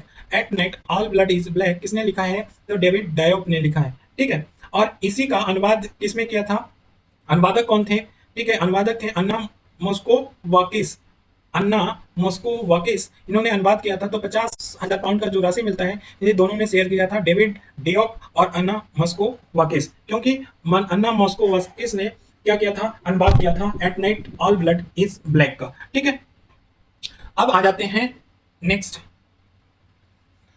The energy frontier prize किसको मिला, तो प्रोफेसर CN राव को मिला। इनको भारत रत्न से भी सम्मानित किया जा चुका है। तो द एनर्जी फ्रंटियर प्राइज किसको मिला, प्रोफेसर CN राव को मिला। नेक्स्ट अगर देखें तो डबलिन लिटरेसी अवार्ड किसको मिला, तो मैक्सिको के वालेरिया लुइसेली को मिला। डब्लिन लिटरेसी अवार्ड किसको मिला? तो मेक्सिको के एक लेखिका हैं वालेरिया लुइसेली, इनको मिला। इनका उपन्यास का, वालेरिया लुइसेली के उपन्यास का नाम है last children archive. Last children archive किसने लिखा है? वालेरिया लुइसेली ने लिखा है। ठीक, आप देखो टेम्पल्टन पुरस्कार किसको मिला? तो अमेरिकी एक भौतिक विज्ञानी हैं डॉक्टर फ्रैंक बिलजेक, उनको टेम्पल्टन पुरस्कार दिया गया है। ठीक है, तो अमेरिकी हैं डॉक्टर फ्रैंक बिलजेक, उनको टेम्पल्टन पुरस्कार दिया गया। विश्व खाद्य पुरस्कार 2022 डॉक्टर सिंथिया रोसेन ज्वेक को दिया गया। डॉक्टर सिंथिया रोसेन ज्वेक को दिया गया है विश्व खाद्य पुरस्कार। वेरी इंपॉर्टेंट, ध्यान रखना है इसको। विटले गोल्ड पुरस्कार चारुदत्त मिश्रा को दिया गया। विटले गोल्ड पुरस्कार, ये वन्य जीव संरक्षणवादी हैं चारुदत्त मिश्रा, उनको विटले गोल्ड पुरस्कार दिया गया है। ठीक, ये भारतीय है इसलिए इंपॉर्टेंट है। अब नेक्स्ट है कि champion of the earth life achievement award UNEP द्वारा दिया जाता है। Champion of the earth life time achievement award किसके द्वारा दिया जाता है? यूएनईपी द्वारा दिया जाता है। इस बार प्रकृति संरक्षणवादी सर डेविड एटनबरो को मिला है। ये ब्रिटिश हैं, ठीक है, तो ब्रिटिश हैं, इनको सर डेविड एटनबरो को champion of the earth life time achievement award मिला है। कौन देता है? यूएनईपी देता है। अब आ जाओ टाइम 100 इम्पैक्ट अवार्ड 2022 दुबई में आयोजित किया गया, उसमें दीपिका पादुकोण को दिया गया। टाइम 100 इम्पैक्ट अवार्ड किसको दिया गया? दीपिका पादुकोण को दिया गया। स्टॉकहोम वाटर प्राइज 2022 किसको दिया गया? तो ये विल्फ्रेड एच ब्रूट को दिया गया। विल्फ्रेड एच ब्रूट को स्टॉकहोम वाटर प्राइज दिया गया। ठीक है, ये बेल्जियम के मूल हैं, अमेरिका में रहते थे। ठीक है, प्रित्जकर आर्किटेक्चर पुरस्कार देखें। प्रित्जकर आर्किटेक्चर पुरस्कार देखें तो बुर्किना फासो के आर्किटेक्ट हैं देइवेदो फ्रांसिस केरे। देइवेदो फ्रांसिस केरे को प्रित्जकर आर्किटेक्चर पुरस्कार मिला। वेरी इंपॉर्टेंट, याद रखना। नेक्स्ट इंपॉर्टेंट है Asian bank of the year award किसको मिला? तो भारतीय बैंक जो एक्सिस बैंक है उसको मिला। ठीक है, तो ये निजी बैंक है। Asian bank of the year award किसको मिला? एक्सिस बैंक को मिला। Time kid of the year 2021 किसको मिला? तो अमेरिकी छात्र हैं ओरियन जिन, इनको मिला। Time kid of the year 2021 किसको मिला? ओरियन जिन को मिला। ठीक, आप देखो global environment and climate action citizen award किसे मिला? विरल देसाई को मिला। Global environment and climate action citizen award किसको मिला? विरल देसाई को मिला। रॉयल गोल्ड मेडल किसको दिया गया? तो भारतीय वास्तुकार हैं बालकृष्ण दोषी को दिया गया। रॉयल गोल्ड मेडल किसको दिया गया? वास्तुकार, भारतीय वास्तुकार हैं बालकृष्ण दोषी, उनको दिया गया। ठीक, अब आ जाओ पर्यावरणीय उपलब्धि हेतु टाइलर पुरस्कार 2022 किसको मिला? तो सर एंडी हाइनेस को मिला। सर एंडी हाइनेस को क्या मिला? पर्यावरणीय उपलब्धि हेतु टाइलर पुरस्कार। टाइलर पुरस्कार वेरी इंपॉर्टेंट, ये ब्रिटिश के हैं, सर एंडी हाइनेस, इनको मिला। ठीक, UN women police officer of the year award, very important, UN women police officer of the year award ये यूएन द्वारा दिया जाता है। नेपाल के सांगेला मल्ला को मिला। सांगेला मल्ला को यूएन द्वारा दिया गया UN women police officer of the year award. ठीक है, जर्मन बुक ट्रेड का शांति पुरस्कार किसको दिया गया? तो तित्सी डंगा रेगबा को दिया गया। तित्सी डंगा रेगबा को जर्मन बुक ट्रेड का शांति पुरस्कार दिया गया। ये जिम्बाब्वे के लेखिका हैं, कौन? तित्सी डंगा रेगबा। ठीक, ये पुरस्कार जीतने वाली पहली अश्वेत महिला हैं। कौन सा पुरस्कार? जर्मन बुक ट्रेड का शांति पुरस्कार। तित्सी डंग रेगबा एक अश्वेत महिला हैं। ठीक, कहाँ के रहने वाले? जिम्बाब्वे के। नेक्स्ट देखो अर्थशास्त्र के लिए Humboldt research award, very important, European का अवार्ड होता है, ये बहुत अच्छी उपलब्धि है। भारतीय अर्थशास्त्री और भारत सरकार के पूर्व मुख्य आर्थिक सलाहकार कौशिक बसु को हम्बोल्ट रिसर्च अवार्ड मिला है अर्थशास्त्र के लिए। ठीक है, ये ध्यान रखना। नेक्स्ट याद रखना है इसमें land for life award. Land for life award UNCCD, UN convention to combat desertification द्वारा राजस्थान राज्य के पर्यावरण संरक्षण संगठन फैमिलियल फॉरेस्ट्री को प्रदान किया जाने की घोषणा की। तो लैंड फॉर लाइफ अवार्ड कौन देता है? यूएनसीसीडी देता है। कौन देता है? लैंड फॉर लाइफ अवार्ड कौन देता है? यूएनसीसीडी देता है। और राजस्थान का एक पर्यावरण संरक्षण संगठन है फैमिलियल फॉरेस्ट्री, वो उसको दिया गया। या ऐसे पूछा जाए कि फैमिलियल फॉरेस्ट्री क्या है, कैसा संगठन है? तो पर्यावरण संरक्षण है। फैमिलियल फॉरेस्ट्री कहाँ का पर्यावरण संरक्षण संगठन है? किस राज्य का? तो राजस्थान है। किस पे काम करता है? तो ये डिजर्टिफिकेशन को रोकने में हेल्प करता है। कौन? Familial forestry. ठीक, तो ये हमारा अवार्ड का हो गया। अब हम लोग अंतर्राष्ट्रीय और राष्ट्रीय खेल पुरस्कार को देखने जा रहे हैं। तो आईसीसी अवार्ड 2021 की बात करें जो आईसीसी द्वारा घोषित किया गया, तो सर गारफील्ड सोबर्स ट्रॉफी किसको मिलता है? तो पुरुष क्रिकेटर को मिलता है। ठीक है, तो जो भी पुरुष क्रिकेटर ऑफ द ईयर होता है उसको कौन सा ट्रॉफी मिलता है? Sir Garfield Sobers trophy. इस 2021 में शाहीन अफरीदी को मिला, जो पाकिस्तान के हैं, शाहीन अफरीदी, शाहिद अफरीदी मत मारना, शाहीन अफरीदी हैं, ध्यान रखना, शाहीन अफरीदी को मिला। महिला क्रिकेटर ऑफ द ईयर, इनको कौन सा ट्रॉफी दिया जाता है? तो Rachel Heyhoe Flint award, Rachel Heyhoe Flint award किसको दिया जाता है? महिला क्रिकेटर ऑफ द ईयर को दिया जाता है। इस बार स्मृति मंदाना को मिला है, स्मृति मंदाना को महिला क्रिकेटर ऑफ द ईयर मिला है आईसीसी द्वारा। पुरुष test cricketer of the year Joe Root को मिला है, ये इंग्लैंड के हैं, ठीक। महिला ODI cricketer of the year किसे मिला है? लिजले ली को मिला है, दक्षिण अफ्रीका के हैं। आईसीसी पुरुष ODI cricketer of the year Babar Azam को मिला है, किसको? बाबर आजम को। अंतरराष्ट्रीय टीम का कप्तान किसको घोषित किया गया है? बाबर आजम को घोषित किया गया। तो ODI cricketer of the year किसको मिला है? बाबर आजम को मिला है, ठीक। अब देखो FICCI India sport award, FICCI India sport award किसके द्वारा दिया गया? तो ये फिक्की के द्वारा दिया जाता है। Sport person of the year पुरुष में किसको दिया गया? बजरंग पुनिया को, ध्यान रखना। फिक्की के द्वारा sport person of the year किसको दिया गया? पुरुष में बजरंग पुनिया को। और sport person of the year महिला में देखें तो एला वेनिल क्लारिवान को, एला वेनिल क्लारिवान जो निशानेबाज हैं उनको दिया गया। खेलों को बढ़ावा देने वाले सर्वश्रेष्ठ राज्य के रूप में पुरस्कार किसको दिया गया? तो एमपी और असम को दिया, फिक्की ने दिया। वेरी इंपॉर्टेंट, याद रखना। FIH hockey star award, FIH hockey star award Harmanpreet Singh को दिया गया प्लेयर ऑफ द ईयर पुरस्कार। पुरुष में प्लेयर ऑफ द ईयर पुरस्कार हरमनप्रीत सिंह को दिया गया। प्लेयर ऑफ द ईयर महिला में देखें तो गुरजीत कौर को दिया गया, ठीक। राष्ट्रीय खेल पुरस्कार में देखें तो राष्ट्रीय खेल पुरस्कार में मेजर ध्यानचंद खेल रत्न पुरस्कार वेरी इंपॉर्टेंट है। इस बार कितने लोग को दिया गया है? 12 लोग को दिया गया है। ये नाम भूलना नहीं। जितने लोग अगर टोक्यो में ओलंपिक में पदक लाए उनको मिलेगा। नीरज चोपड़ा, रवि कुमार, लवलीना बोरगोहेन, पिया श्रीजेश, बस यही हैं। अवनी लेखरा, सुमित अंतिल, प्रमोद भगत, कृष्णा नागर, मनीष नरवाल, मिताली राज, एक ये नहीं है, सुनील छेत्री ये नहीं है, और मनप्रीत सिंह हॉकी, ठीक है। 3 लोग को हटा दो, बाकी सब लोग टोक्यो से जुड़े हुए हैं। अर्जुन पुरस्कार कितने को दिया गया? 35 लोग को दिया गया। ये नाम हम बार बार नहीं पढ़ेंगे क्योंकि आप लोग को ये देखना पड़ेगा हम कितनी बार रिपीट कर सकते हैं। बस ये ध्यान रखना कि नीरज चोपड़ा को मिला, रवि कुमार को मिला, ये नीरज चोपड़ा को एथलेटिक्स में मिला, कुश्ती में रवि कुमार को मिला, लवलीना बोरगोहेन को मुक्केबाजी में, PR श्रीजेश को हॉकी में, अवनी लेखरा को पैरा शूटिंग में, सुमित अंतिल को पैरा एथलीट में, वहीं प्रमोद भगत को पैरा बैडमिंटन में। अर्जुन पुरस्कार कितने लोगों को मिला है? 35 लोगों को मिला है, ठीक। देखो अंतरराष्ट्रीय या राष्ट्रीय में अवार्ड, ATP अवार्ड ध्यान रखना है। ATP अवार्ड 2021 में प्लेयर ऑफ द ईयर किसको मिला है? नोवाक जोकोविच को मिला है। कहाँ के खिलाड़ी हैं? सर्बिया के हैं। तो नोवाक जोकोविच को player of the year ATP award में देख रहे हैं, ठीक है। ATP double number 1 Nikola Mektic एवं मैट पाविक दोनों को मिला है। Ron Bookman media excellence award किसको मिला है? ये याद रखना, ATP अवार्ड में Ron Bookman media excellence award किसको मिला है? प्रज्वल हेगड़े को मिला है, प्रज्वल हेगड़े को, ये नाम याद रखना। यूरोपियन गोल्डन शू अवार्ड, यूरोपियन गोल्डन शू अवार्ड किसको मिला है? तो रॉबर्ट लेवांडोव्स्की को मिला है। रॉबर्ट लेवांडोव्स्की को मिला है क्या? यूरोपियन गोल्डन शू अवार्ड। रॉबर्ट लेवांडोव्स्की कहाँ के रहने वाले हैं? पोलैंड के रहने वाले हैं, इनको ये अवार्ड मिला। नेक्स्ट है Laureus world sport award. Laureus world sport award में देखें तो sportsman of the year, sportsman of the year किसको मिला है? राफेल नडाल को मिला है। ये कहाँ के हैं? न्यू स्पेन के। Sport women of the year किसको मिला है? नोआमी ओसाका को, जापान की है। WTA अवार्ड 2021 में प्लेयर ऑफ द ईयर किसे मिला है? एस्ले बार्टी को मिला है। WTA अवार्ड में प्लेयर ऑफ द ईयर किसे मिला है? एस्ले बार्टी को। कहाँ की रहने वाली है एस्ले बार्टी? ऑस्ट्रेलिया की। सबश्रेष्ठ वर्ल्ड एथलीट अवार्ड 2021 में देखें तो सबश्रेष्ठ पुरुष एथलीट कार्स्टन वरहोम जो नॉर्वे के हैं उनको सर्वश्रेष्ठ पुरुष एथलीट मिला है। सर्वश्रेष्ठ महिला एथलीट अवार्ड की देखें तो इलेन थॉम्सन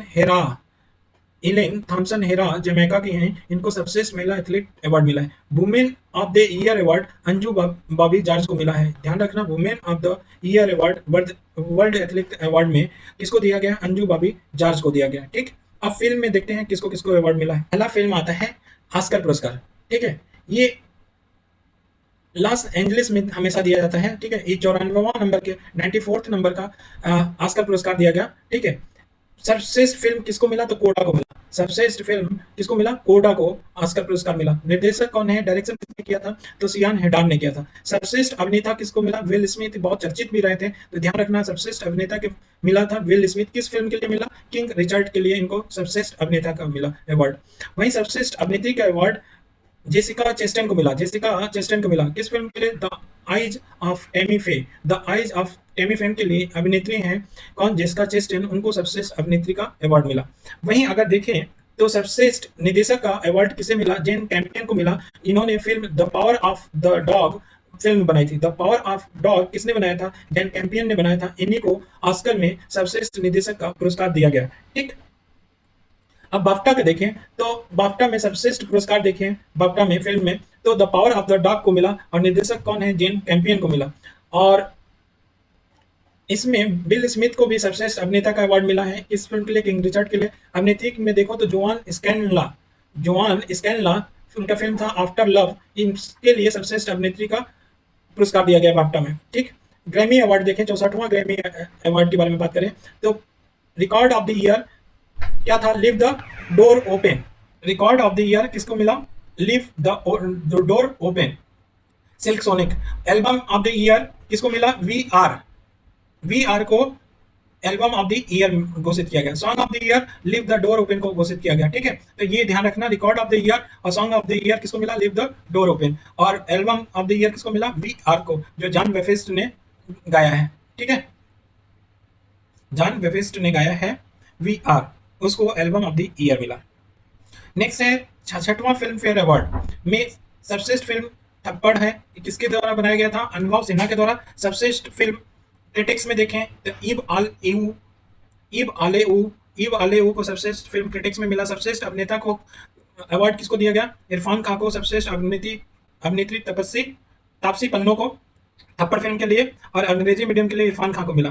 सर्वश्रेष्ठ अभिनेता क्रिटिक्स में देखें तो अमिताभ बच्चन को मिला, फिल्म गुलाबो सिताबो के लिए। सर्वश्रेष्ठ अभिनेत्री क्रिटिक्स में देखें तो तिलोत्तमा सोम को मिला। और सर्वश्रेष्ठ निर्देशक ओम राउत को मिला, फिल्म था Tanaji the unsung warrior. Tanaji the unsung warrior का निर्देशक कौन है? ओम राउत हैं, इनको सर्वश्रेष्ठ निर्देशक का अवार्ड दिया गया। ठीक, नेक्स्ट है 67वां राष्ट्रीय फिल्म पुरस्कार। ये प्रियदर्शन द्वारा निर्देशित Malayalam film Marakkar Arabikadalinte Simham, Marakkar Arabikadalinte Simham, ये इसको सर्वश्रेष्ठ फिल्म के लिए स्वर्ण कमल दिया गया। किसको? मरक्कर। और वहीं देखें सर्वश्रेष्ठ निर्देशक में तो संजय पुरन सिंह चौहान को दिया गया। फिल्म का नाम था 72 हुर्रे हिंदी में, इसके लिए सर्वश्रेष्ठ निर्देशक दिया गया राष्ट्रीय फिल्म पुरस्कार में। अभिनेता में देखें तो सब अभिनेता है मनोज बाजपेयी, उनको सर्वश्रेष्ठ अभिनेता फिल्म भोसले के लिए दिया गया। और धनुष को असुरन के लिए, तो दो लोगों को दिया गया, धनुष और मनोज बाजपेयी को सर्वश्रेष्ठ अभिनेता का अवार्ड। सर्वश्रेष्ठ अभिनेत्री का अवार्ड कंगना रनौत को मिला, फिल्म था Manikarnika, queen of the Jhansi and पंगा के लिए। ठीक है, सर्वश्रेष्ठ हिंदी फिल्म में छिछोरे को दिया गया, छिछोरे को।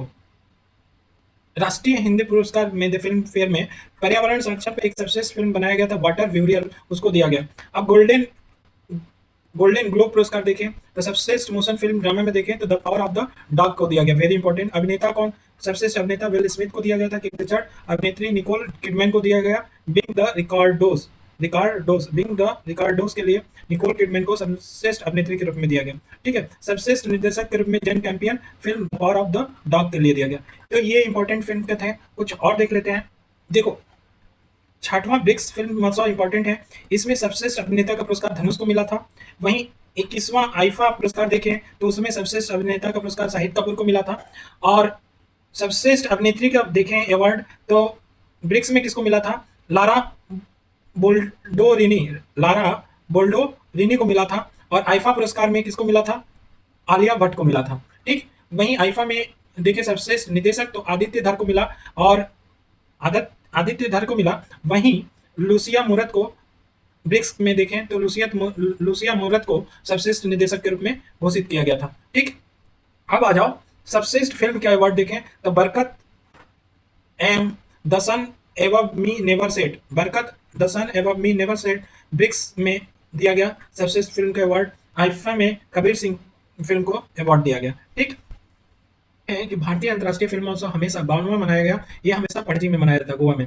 तो उद्घाटन फिल्म में, ओपनिंग फिल्म में the king of all the world Carlos Saura द्वारा निर्देशित है, उसको ओपनिंग फिल्म के रूप में चलाया गया। समापन फिल्म में द हीरो निर्देशक थे असगर फरहदी, ये इसको समापन फिल्म के रूप में चलाया गया। सर्वश्रेष्ठ फिल्म का गोल्डन पीकॉक पुरस्कार, सर्वश्रेष्ठ फिल्म के लिए कौन सा पुरस्कार दिया जाता है? गोल्डन पीकॉक पुरस्कार। जापानी फिल्म रिंग वंडरिंगा रिंग वंडरिंग, इसको दिया गया क्या, सर्वश्रेष्ठ फिल्म का अवार्ड या गोल्डन पिकॉक पुरस्कार। ठीक। सर्वश्रेष्ठ निर्देशक में देखें तो चेक गणराज्य के निर्देशक हैं वाक्लाव कद्रनका। वाक्लाव कद्रनका को सर्वश्रेष्ठ निर्देशक के रूप में saving one who is dead film के लिए दिया गया। सर्वश्रेष्ठ अभिनेता में देखें तो मराठी अभिनेता जितेंद्र बिकूलाल जोशी को दिया गया है फिल्म गोदावरी के लिए, वेरी इंपॉर्टेंट। सर्वश्रेष्ठ अभिनेता अंतर्राष्ट्रीय फिल्म महोत्सव की बात हो रही है। वहीं अगर स्पेन की एंजेला मोलिना को सर्वश्रेष्ठ अभिनेत्री का फिल्म मिला सोरलोट को, सिर्फ लोट के लिए पुरस्कार मिला किसको, ये पुरस्कार मिला आपके स्पेन के एंजेला,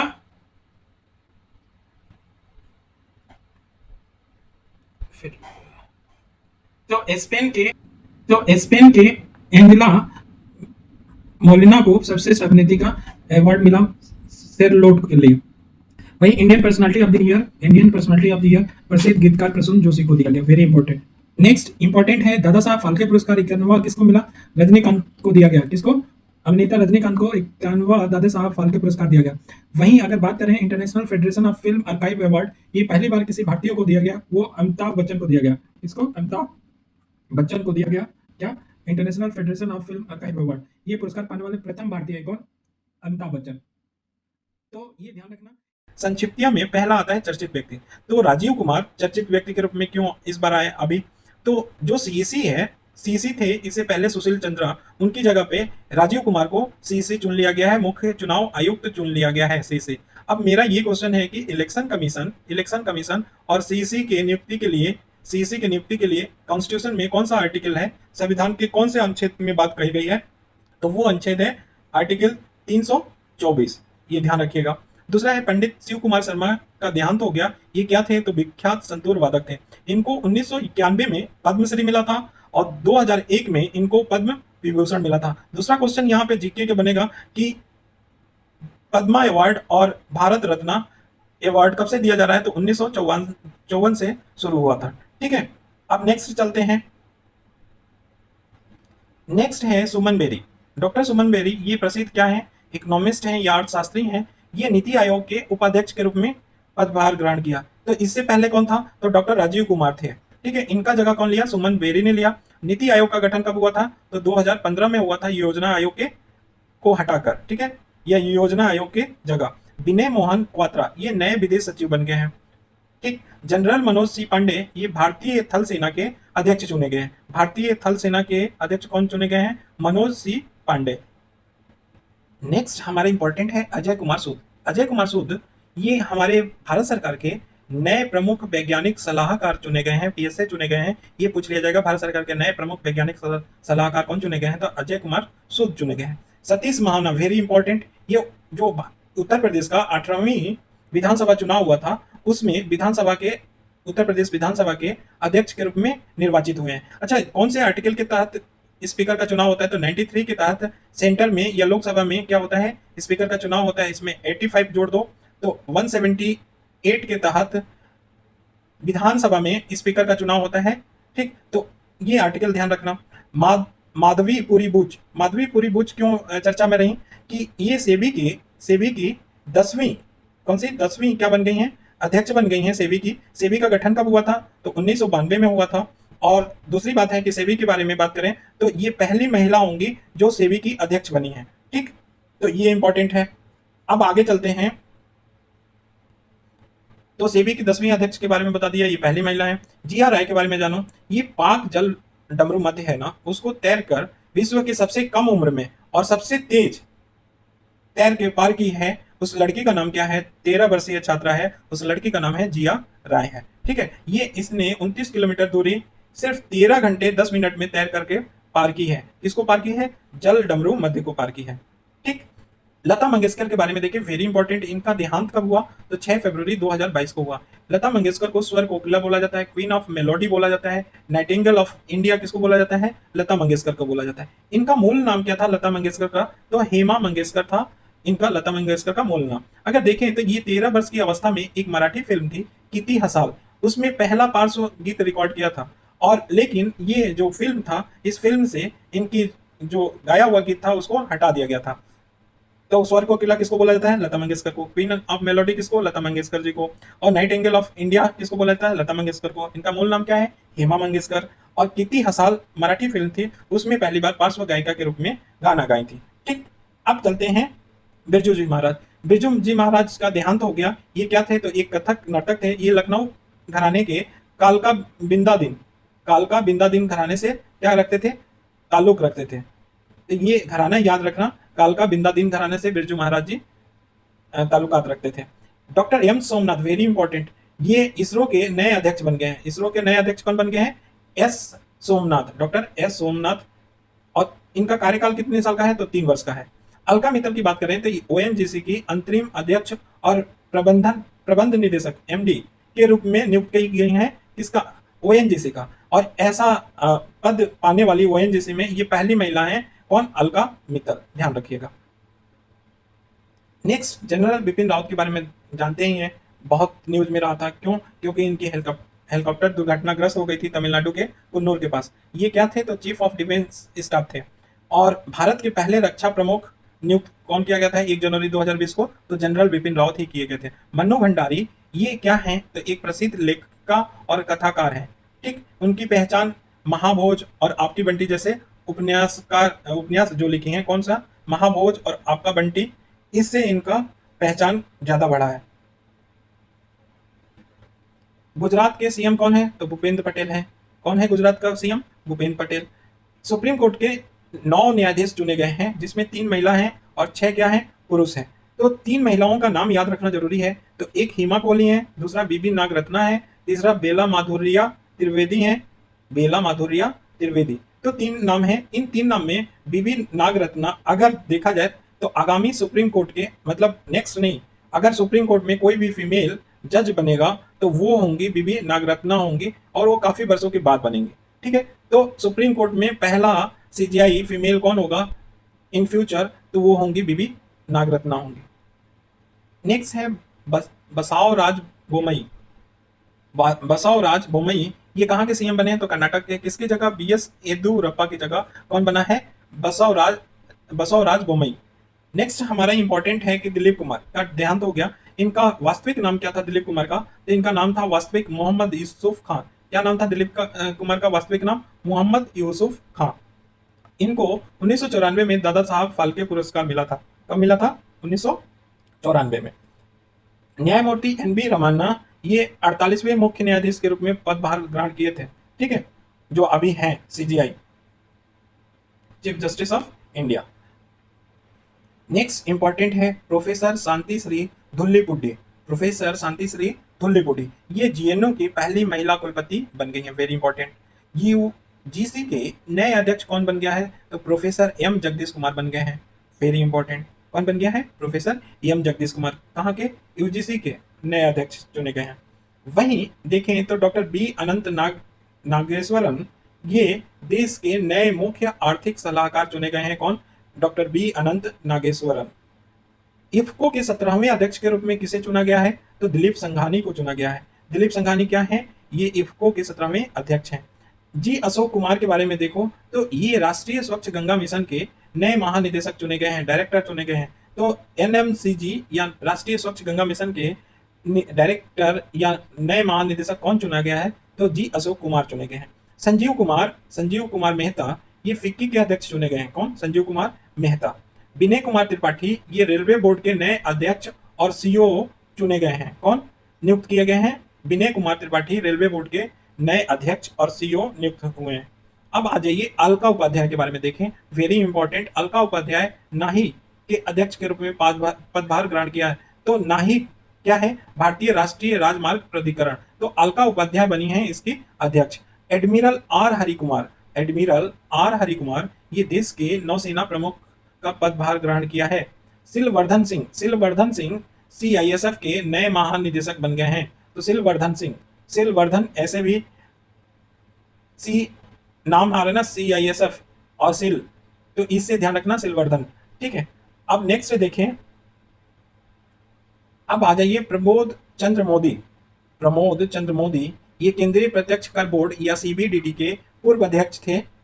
ये राज्यसभा के नए महासचिव नियुक्त किया गया है। तो पूछा जाएगा कि राज्यसभा के नए महासचिव कौन बना है, तो प्रमोद चंद्र मोदी बने हैं। न्यायमूर्ति अशोक भूषण ये एनक्लेट के अध्यक्ष चुने गए। तो एनक्लेट के अध्यक्ष कौन चुना गया है, न्यायमूर्ति अशोक भूषण। एनक्लेट को क्या बोलते हैं, राष्ट्रीय कंपनी विधि अपील अधिकरण। नेक्स्ट है वर्तिका शुक्ला। वर्तिका शुक्ला इंजीनियर्स इंडिया लिमिटेड की पहली महिला अध्यक्ष और सह प्रबंधक निदेशक चुनी गई हैं। कौन, वर्तिका शुक्ला। ठीक है, तो इंजीनियर्स इंडिया लिमिटेड की पहली महिला अध्यक्ष कौन चुना गया है, यह पदभार ग्रहण किया है, तो वर्तिका शुक्ला ने किया है। एल गणेशन मणिपुर के राज्यपाल के रूप में नियुक्त हुए हैं। रेखा शर्मा, इनका 3 वर्ष के कार्यकाल के लिए फिर से इनको राष्ट्रीय महिला आयोग का अध्यक्ष नियुक्त किया गया। वेरी इंपॉर्टेंट, याद रखना, 3 वर्ष के लिए। Air marshal V R Chaudhari, air marshal V R Chaudhari ये देश के नए वायुसेना प्रमुख बन गए हैं। सरदार इकबाल सिंह लालपुरा ये राष्ट्रीय अल्पसंख्यक आयोग नेशनल कमीशन फॉर माइनॉरिटी, ठीक है, के अध्यक्ष के रूप में पदभार ग्रहण किया। तो ये बताना है आपको कि नेशनल कमीशन ऑफ माइनॉरिटी ये एक स्टैच्यूटरी बॉडी है या कॉन्स्टिट्यूशनल बॉडी है, ये आपको कमेंट करके बताना है। अगर इंटरेस्टेड है तो जरूर बताइए, इससे आपका पता चलेगा किस लेवल तक तैयारी हुई है। ठीक, नेक्स्ट अगर चले तो न्यायमूर्ति बीके नारायण उत्तर प्रदेश के मानव अधिकार आयोग के नए अध्यक्ष चुने गए हैं। तो SHRC जो उत्तर प्रदेश में है, स्टेट ह्यूमन राइट कमीशन, उसके नए अध्यक्ष के रूप में किसे चुना गया है, तो बीके नारायण को चुना गया। वहीं अगर राष्ट्रीय बात करें तो न्यायमूर्ति अरुण कुमार मिश्र को NHRC के 8वें अध्यक्ष के रूप में चुना गया है। ठीक, ये हमारा इंपॉर्टेंट क्वेश्चन चल रहा है जो चर्चित व्यक्ति हैं उनके बारे में। अब नेक्स्ट हमारा आता है, नेक्स्ट अगर चर्चित में देखें तो प्रियंका मोहिते ये महाराष्ट्र के पर्वतारोही हैं। ये कंचनजंगा पर्वत की चढ़ाई करने के बाद 8000 मीटर से अधिक ऊंची 5 चोटियों को फतह करने वाली पहली भारतीय महिला है। तो 8000 से ऊपर या ऊंची चोटियों की फतह करने वाली भारत की पहली महिला कौन बन गई हैं, प्रियंका मोहिते बन गई हैं। ठीक, अब नेक्स्ट देखो विद्या बालन ये भारतीय एक्सा लाइफ इंश्योरेंस की क्या बन गई हैं, ब्रांड एम्बेसडर बन गई हैं। तो भारतीय एक्सा लाइफ इंश्योरेंस की ब्रांड एम्बेसडर कौन बन गया है, विद्या बालन बन गए हैं। अक्षय कुमार उत्तराखंड के क्या बन गए हैं, ब्रांड एम्बेसडर बन गए हैं। तो पूछा जाएगा कि उत्तराखंड के ब्रांड एम्बेसडर कौन बन गया है, तो अक्षय कुमार बन गए हैं। ठीक, अब आते हैं नेक्स्ट शिवांगी सिंह राफेल लड़ाकू विमान उड़ाने वाली देश की पहली महिला है। तो राफेल लड़ाकू विमान उड़ाने वाली देश की पहली महिला कौन है, शिवांगी सिंह है। और इन्होंने गणतंत्र दिवस के अवसर पे जो राजपथ पे परेड हुआ था उसमें वायुसेना की झांकी में ये शामिल हुई थी। कौन, शिवांगी सिंह। ठीक है, ध्यान रखना। अब कंगना रनौत को देखो, तो कंगना रनौत उत्तर प्रदेश के एक जनपद एक उत्पाद की ब्रांड एम्बेसडर बनी है। कौन, कंगना रनौत बनी है, ये ध्यान रखिएगा। नेक्स्ट इंपॉर्टेंट क्या है कि खादी प्राकृतिक पेंट की ब्रांड एम्बेसडर कौन बना है, खादी प्राकृतिक पेंट के ब्रांड एम्बेसडर कौन बना है, तो नितिन गडकरी बने हैं। उपासना कामिनेनी ये WWF इंडिया द्वारा ambassador of forest frontline heroes बनी है। कौन, उपासना कामिनेनी। और इनको कौन ambassador of forest frontline heroes बनाया गया है, WWF इंडिया द्वारा। ठीक है, अब नेक्स्ट देखें क्वेश्चन में, तो नेक्स्ट क्वेश्चन आता है, नेक्स्ट इंपॉर्टेंट आता है कि आर के संबरवाल को मंगोलिया के सर्वोच्च नागरिक सम्मान से सम्मानित किया गया। और मंगोलिया के सर्वोच्च नागरिक सम्मान क्या है, the order of polar star. किसको दिया गया, आर के संबरवाल का, और संबरवाल को दिया गया। ये कहाँ का सर्वोच्च नागरिक सम्मान है, मंगोलिया का है। संजय दत्त के बारे में बात करें तो ये संयुक्त अरब अमीरात अर्थात UAE में गोल्डन वीजा प्राप्त करने वाले ये अभिनेता बन गए हैं। तो संयुक्त अरब अमीरात द्वारा गोल्डन वीजा प्राप्त किसको हुआ है, तो संजय दत्त को हुआ है। ठीक, डेथ में एक याद रखना, डेथ में दानिश सिद्दीकी का नाम याद रखना। ये अंतर्राष्ट्रीय समाचार पत्र एजेंसी था राइटर्स में ये कार्यरत थे। क्या थे, फोटो पत्रकार। किस रूप में कार्यरत थे, ये एक फोटो पत्रकार थे, फोटो खींचते थे। इनको 2018 में पुलित्जर पुरस्कार दिया गया था, 2018 में दानिश सिद्दीकी, उनका देहांत हो गया। ठीक, अब अंतर्राष्ट्रीय व्यक्ति में देखें कौन चर्चित है, तो अरविंद कृष्ण का नाम अभी आया है क्योंकि ये IBM के अध्यक्ष और मुख्य कार्यकारी बन गए हैं। ठीक,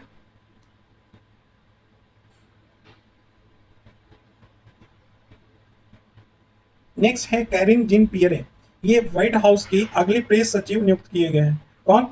कैरिन जिन पियरे व्हाइट हाउस की अगली प्रेस सचिव नियुक्त की गई हैं। ये ऐसे पद पे पहुंचने वाली पहली अश्वेत महिला है। पहली क्या है? अश्वेत महिला है। और एलजीबीटी क्यू समुदाय की पहली सदस्य होंगे। तो ये ध्यान रखना, ये एलजीबीटी क्यू समुदाय की पहली सदस्य होंगे जो यहाँ व्हाइट हाउस में प्रेस सचिव बन के आई हैं। दूसरी बात, पहली अश्वेत महिला भी होंगे। ठीक है। Ursula Ursula von der Leyen, Ursula von der Leyen अभी न्यूज में रहा था, आप लोग जब पढ़े होंगे राष्ट्रीय परिदृश्य, तो उसमें हमने बताया था रायसीना डायलॉग में हमने बताया था कि मुख्य अतिथि के रूप में कौन आया था, तो उर्सुला वन डेर लेन आए थे। ये क्या है? यूरोपीय आयोग के अध्यक्ष के पदभार ग्रहण की हुई है। ठीक है। तो यूरोपीय आयोग के अध्यक्ष के रूप में यह उनकी पहली भारत यात्रा रही और रायसीना डायलॉग 2022 में मुख्य अतिथि रही थी। कौन? उर्सुला वन डेर लेन। ठीक, ये याद रखिएगा। नेक्स्ट है केटेंजी ब्राउन जैक्सन। केटेंजी ब्राउन जैक्सन ये अमेरिकी सुप्रीम कोर्ट के पहली अश्वेत महिला न्यायाधीश होंगी। ध्यान रखना, तो अमेरिकी सुप्रीम कोर्ट के पहली अश्वेत महिला न्यायाधीश कौन होगा? तो केटेंजी ब्राउन जैक्सन। अब नेक्स्ट इंपॉर्टेंट है कि ग्रेवियल बोरिक ये चिली के क्या बन गए हैं? राष्ट्रपति बन गए हैं। तो ग्रेवियल बोरिक चिली के क्या? राष्ट्रपति बन गए हैं। गीता गोपीनाथ को जानते ही हैं कि आईएमएफ की मुख्य अर्थशास्त्री के रूप में इनकी नियुक्ति हो गई थी। फर्स्ट ड्यूटी मैनेजिंग डायरेक्टर के रूप में अभी नियुक्त की गई हैं आईएमएफ में। अर्थात आईएमएफ में फर्स्ट प्रबंध निदेशक के रूप में कौन नियुक्त किया गया है? गीता गोपीनाथ। नेक्स्ट है कि उर्जित पटेल EIIB के उपाध्यक्ष नियुक्त किए गए हैं। EIIB का फुल फॉर्म होता है Asian infrastructure investment bank. Next अगर चलें तो TS त्रिमूर्ति का नाम आता है। TS त्रिमूर्ति ये यूएन में भारत के अस्थायी प्रतिनिधि हैं, पहली बात। दूसरी बात है कि UNSC में संयुक्त राष्ट्र सुरक्षा परिषद की आतंकवाद विरोधी समिति के अध्यक्ष के रूप में कौन चुना गया है? तो TS त्रिमूर्ति चुने गए हैं। डेसमंड टुटू दक्षिण अफ्रीका में रंग भेद को समाप्त करने वाले प्रमुख नेता का निधन हो गया। तो ध्यान रखना, डेसमंड टुटू ये दक्षिण अफ्रीका के थे और रंग भेद की लड़ाई लड़ी थी, वो उनका देहांत हो गया। इनको 1984 में नोबेल शांति पुरस्कार मिला था। ध्यान रखना। अहमद नसीर अल रईसी, वेरी इंपॉर्टेंट, ये इंटरपोल के नए अध्यक्ष के रूप में निर्वाचित किए गए हैं। अहमद नसीर अल रईसी। ठीक। नेक्स्ट है देखिए पराग अग्रवाल, ये इंपॉर्टेंट है, ये ट्विटर के नए CEO के रूप में नियुक्त किए गए हैं। कौन? पराग अग्रवाल। दूसरी बात है कि गूगल अल्फाबेट के CEO कौन है? तो सुंदर पिचई है। वहीं माइक्रोसॉफ्ट के चेयरमैन और CEO कौन है? सत्य नडेला है। एडोब के चेयरमैन और CEO कौन है? तो शांतनु नारायण है। IBM के चेयरमैन और CEO कौन है? अरविंद कृष्णा है। पालो आल्टो के CEO कौन है? तो निकेश अरोड़ा है। BM बेयर के CEO कौन है? तो रंगराजन रघुराम है। तो इंपॉर्टेंट कौन है कि याद रखना, पराग अग्रवाल ट्विटर के नए मुख्य CEO चुने गए हैं, मुख्य कार्यकारी अधिकारी। वहीं गूगल और अल्फाबेट के CEO कौन है? सुंदर पिचई हैं। माइक्रोसॉफ्ट के चेयरमैन कौन है या चेयरमैन और CEO कौन है? तो सत्य नडेला है। एडोब के चेयरमैन और CEO कौन है? शांतनु नारायण है। ये इंपॉर्टेंट नाम था जो भारतीय हैं और बड़े बड़े कंपनियों में CEO के पद को ग्रहण किया है। नेक्स्ट इंपॉर्टेंट है कि रेबेका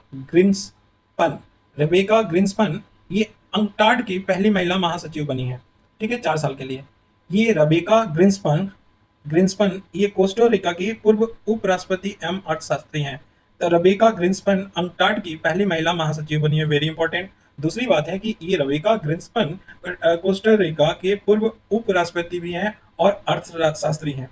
एंटोनी जे ब्लिंकन ये अमेरिका के क्या हैं? विदेश मंत्री हैं। अमेरिका के क्या हैं? विदेश मंत्री हैं। अब नेक्स्ट आते हैं एंडी जेसी। कैसे? एंडी जेसी ये अमेजन के नए मुख्य CEO बन गए हैं, या नए CEO कौन अमेजन का बन गया है? तो एंडी जेसी बन गए हैं। इससे पहले कौन था? तो जेफ बेजोस थे। सिरसा बांदला, वेरी इंपॉर्टेंट नाम है। क्यों?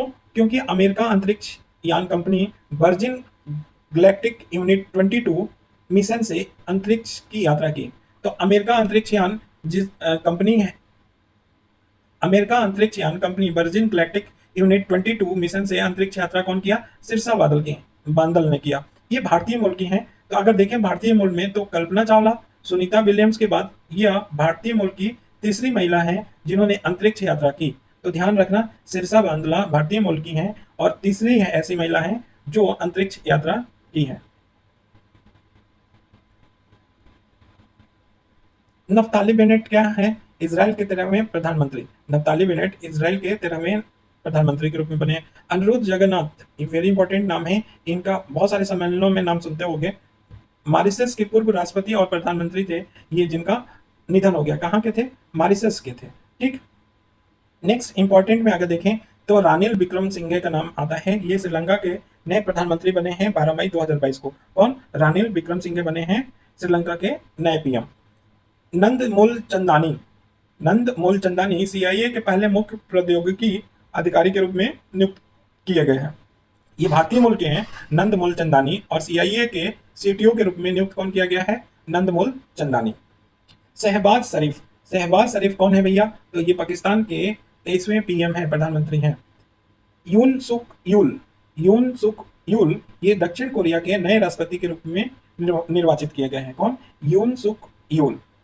एफएटीएफ, एफएटीएफ के अध्यक्ष कौन बना है? तो टी राजकुमार बने हैं। एफएटीएफ क्या है? फाइनेंशियल एक्शन टास्क फोर्स है। कब गठित हुआ था? तो 1989 में गठित हुआ था, और इसका मुख्यालय कहाँ है? तो पेरिस में है। कहाँ पे? पेरिस में।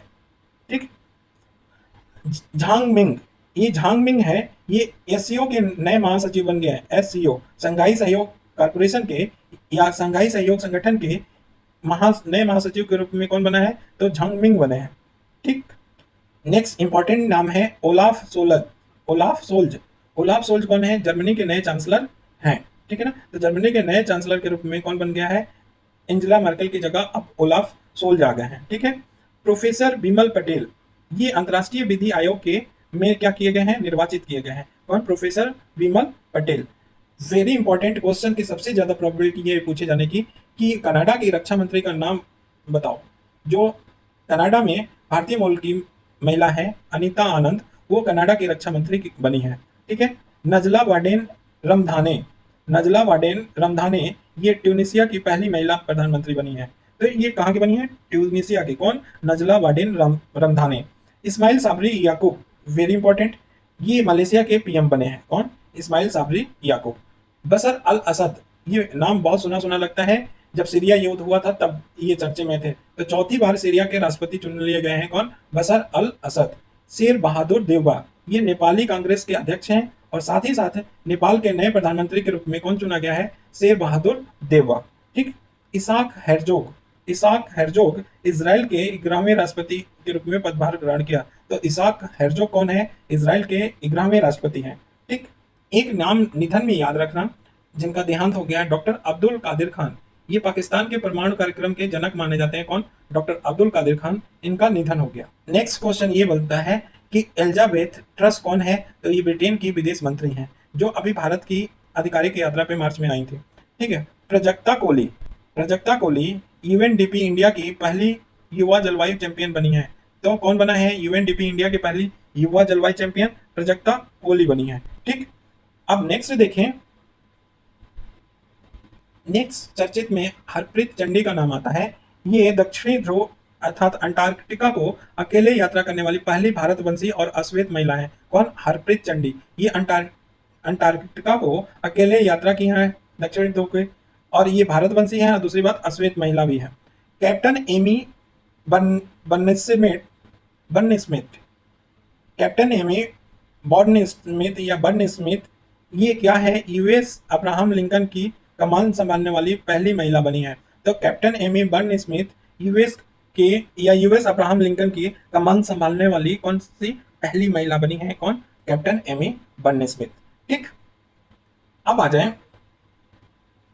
Antonio Guterres. एंटोनियो गुटरेस का नाम क्यों रहा? ये दूसरी बार यूएन के महासचिव नियुक्त किए गए हैं। कौन? Antonio Guterres. क्रिस्टिन बरमुथ, ये अमेरिका सेना की पहली महिला सचिव बनी है। कौन? क्रिस्टिन बरमुथ। मार्था कुम, ये केन्या की पहली महिला मुख्य न्यायाधीश बनी है। कौन? मार्था कुम, ये याद रखना। ठीक, अब देखते हैं कि खेल में कौन चर्चित व्यक्ति रहा, उसको देखते हैं। तो खेल में जो चर्चित हैं, जो पूछे जा सकते हैं, वो बताएंगे नाम।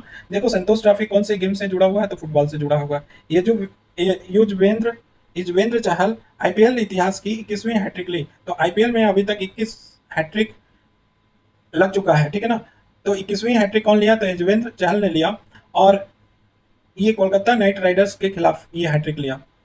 अमित मिश्र ने यह कारनामा 3 बार कर रखा है। रोहित शर्मा की बात करें तो विराट कोहली के बाद रोहित शर्मा 362 पारी में T20 क्रिकेट में 10,000 रन पूरे करने वाले दूसरे भारतीय खिलाड़ी बन गए हैं। कौन? रोहित शर्मा।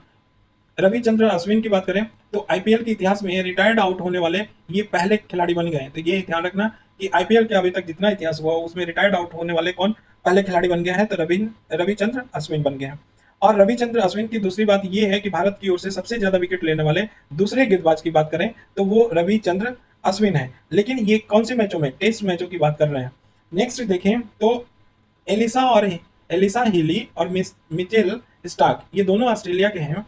इनको स्टार्क और हिली आईसीसी ओडीआई क्रिकेट विश्व कप में प्लेयर ऑफ द टूर्नामेंट का अवार्ड जीतने वाले विश्व के पहले दंपति बन गए हैं। तो player of the tournament award जीतने वाले विश्व के पहले दंपति कौन है? तो एलिसा हिली और मिचेल स्टार्क हैं। ध्यान रखना, जो स्टार्क हैं उन्होंने क्या किया था, 2015 के विश्व कप में 22 विकेट लेकर ये अवार्ड जीता था। वहीं हिली जो है वो 2022 की महिला कप विश्व कप हुआ जो अभी, उसमें सर्वाधिक 509 रन बनाकर ये अवार्ड जीती हैं। तो एलिसा हिली और मिचेल स्टार्क ओडीआई क्रिकेट विश्व कप में प्लेयर ऑफ द टूर्नामेंट का अवार्ड जीते हैं और ये पहले दंपति बन गए हैं ऐसा अवार्ड जीतने वाले विश्व के। डेविन ब्रावो की बात करें तो ये चेन्नई सुपर किंग की तरफ से खेलते हैं और आईपीएल में सबसे ज्यादा विकेट लेने वाले गेंदबाज कौन बन गए हैं? तो डेविन ब्रावो बन गए। नेक्स्ट है देवेंद्र झाझरिया का नाम क्यों है? तो जान लो कि पैरा ओलंपिक हुआ था, उसमें 2 स्वर्ण जीता था, एक तो 2004 वाले पैरा ओलंपिक में, एक 2016 वाले में, और इन्होंने एक रजत पदक 2020 वाले में जीता। ये क्या करते हैं? जेवलिन थ्रोअर है।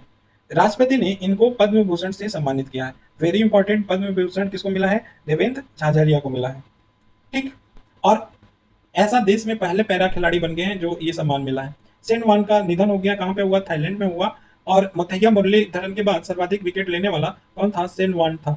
और इसने अपने पहला गेम जो खेला था 1992 में, सेन वान ने भारत के विरुद्ध पहला गेम खेला था। और 2013 में सेन वान को ICC cricket hall of fame में शामिल किया गया था। कब? 2013 में।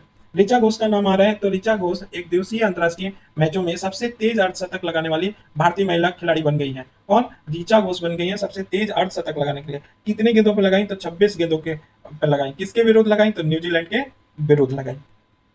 अब आ जाओ आर प्रागनंदा के बारे में बात करें तो ये 16 वर्ष के हैं और इन्होंने नॉर्वे के मैग्नसन कार्लसन को हराया है। तो नॉर्वे के मैग्नसन कार्लसन को हराने वाले विश्व के सबसे युवा खिलाड़ी के रूप में आर प्रागनंदा को जाना जाता है। अब इंपॉर्टेंट क्या है इसमें? एयर थिंग मास्टर रैपिड शतरंज हो रहा था।